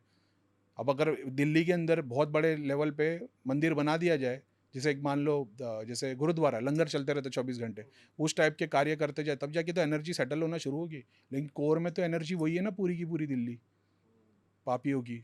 तो फिर तो यहाँ की एनर्जी वैसी है। कल किसी ने बोला नहीं भाई ये वाला साइड नहीं वो वाला साइड, मतलब वो वाला साइड उस टाइम पे मैदान ही होगा। मतलब एक चीज़ मैं मानता हूँ, किसी के दिल से अगर आ निकली या किसी के दिल से दर्द निकला आपके काम की वजह से, वो नेगेटिव एनर्जी प्रोड्यूस कर रहा है और वो नेगेटिव एनर्जी आपको इम्पैक्ट करेगा, हार्म करेगा। यही चीज़ आप कह रहे हैं। आप मान सकते हो ऐसा, हम्म। कोई बुराई नहीं उसमें। नहीं, ऐसा नहीं होता। मान सकते हैं मतलब।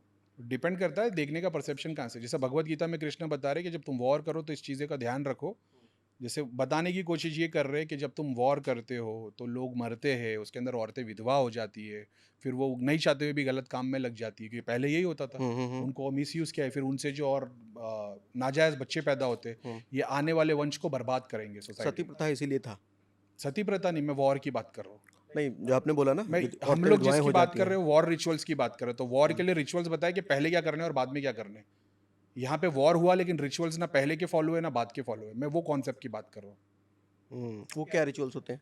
जो वॉर के पहले और बाद में होते हैं, जो देवता से मदद मांगते हैं, देवता को वचन देते हैं, अच्छा, उसके बाद में उतनी चैरिटी करनी पड़ती है, उतना काम करना पड़ता है।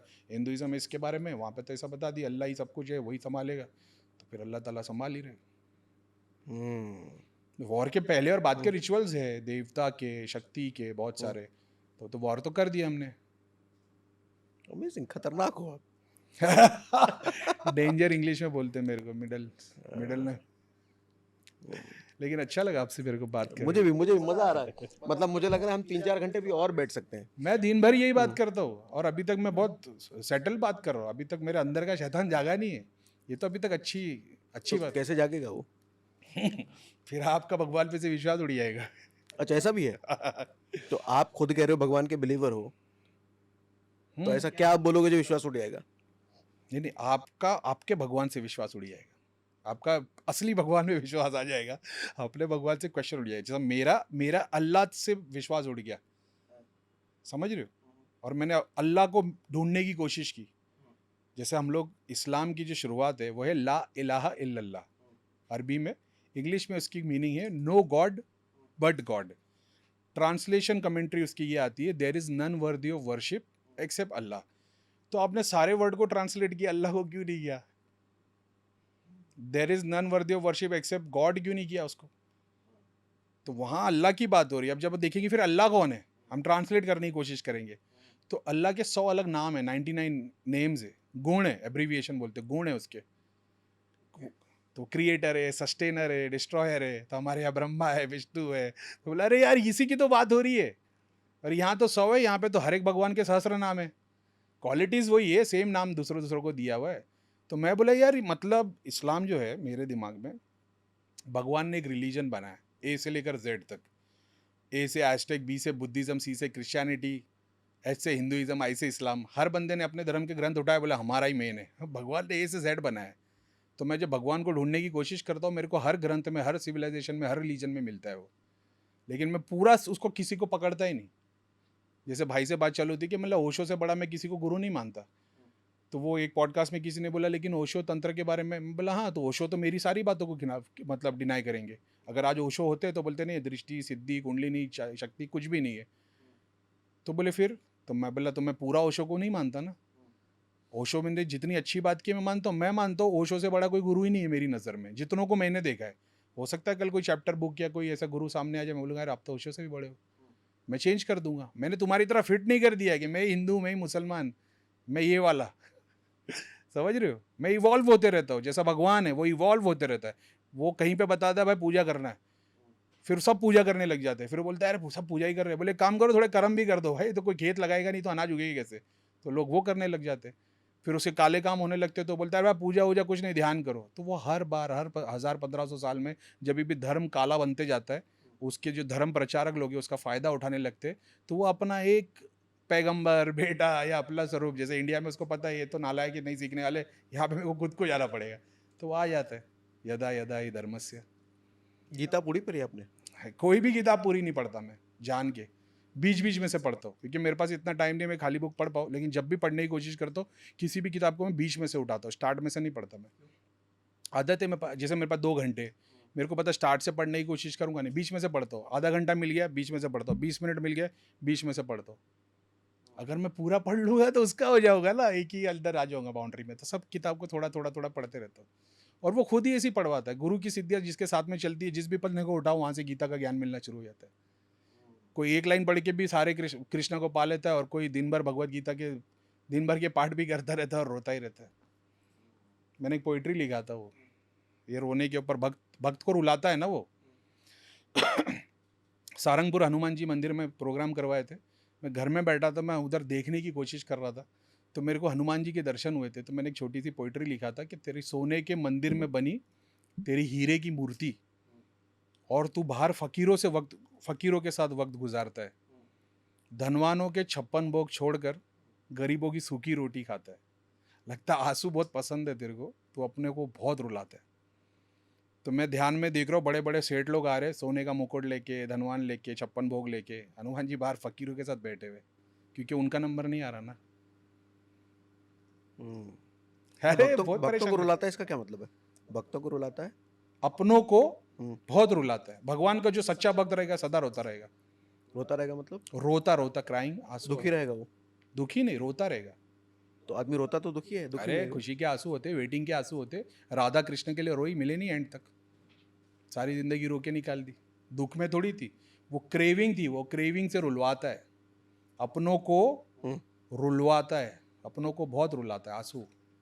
और क्यों ऐसा? उसको पसंद है आंसू। इसके लिए उसको हम्म, आंसू बहुत पसंद है, वो खुश होता है आंसू से। मैंने एक स्टोरी बोला तभी, मेरे को नहीं लगता इस पे ऐड कर दूंगा तो 15 मिनट ऐड हो जाएगी। बोलो बोलो। बोलूँ, मेरे चैनल हाँ पे बहुत बिल्कुल बोलो। मशहूर स्टोरी हो। अरे कुछ नहीं, बताओ। मेरे बड़े पापा ने ये स्टोरी हमारे को बताई थी। 2 आदमी रोज मछली पकड़ने के लिए समंदर में जाते। हम्म, एक बोलता भगवान आज बहुत मछली देना, जैसे ही जाला डालता है 15 मिनट के जाला निकालता, पूरा जाला भर जाता है, वो बोट लेके निकल जाता है। दूसरा वाला, भगवान मेरे बच्चे भूखे, रोज आता हूँ रोज मांगता हूँ, इतनी सी मछली देता है, थोड़ी कृपा आज कर दे, तू बोल करेगा ऐसे, जाला डालता है, जाला खाली, फिर से प्रे करता है, फिर से ऐसे सुबह से लेकर शाम तक करते रहता है वो। एंड में उसको सिर्फ इतनी सी मछली मिलती है, वो लेके चले जाते हैं, रोज यही चलता है। तो हमारे नारद मुनि जी जाते रहते, तो वो बोलते "ए प्रभु मेरे ये कैसी लीला है, वो आता है एक बार बोलता है, वो पूरा जाला भर के दे देता है, और ये सुबह से लेकर रात तक रोता रहता है, तो इसको क्यों इतनी सी मछली देता है?" बोलता है ये जाला, तो विष्णु भगवान बोलते, बोले ये जो जाला भर के मैं दे देता हूँ ना, मेरे को ज़रा भी पसंद नहीं है, अब मैं इसको नहीं दूंगा ना, शाम तक मेरे से मांगते रहेगा, मेरे को चीड़ चढ़ती इससे। ये दूसरा वाला ना मेरे को बहुत अच्छा लगता है, अब मैं इसको इसके जितनी मछली दे दूंगा, एक हफ्ते तक इधर आएगा नहीं, इसके लिए इसको थोड़ी सी देता हूँ, जिससे इसका पेट भरे, 2 रोटी इसकी बाहर बेच लाए, ताकि रोज़ आवे। तो आप जैसे है जो भक्ति वाले, ये वो है जो दिन भर रोते रहते हैं ना, तो भगवान को पसंद है। मैं वो हूँ जो भले भगवान मेरे को जल्दी से देना, तो वो मेरे को पूरा दे देता है, क्योंकि मेरे को पसंद नहीं करता, वो एक साथ मेरे को सब दे दिया है। आप सच्चे भक्त हो, तो आप लोग को नहीं मिल रहा क्योंकि आप वो सच्चे भक्त हो, आपकी भक्ति उसको पसंद है, मेरी पसंद नहीं, इसके लिए मेरे को जल्दी जल्दी दे देता है कि जा जा, मंत्र जाप मत कर, ध्यान मत कर, तो ध्यान करता मेरे को चिड़ चढ़ती, तो देते चले जाते।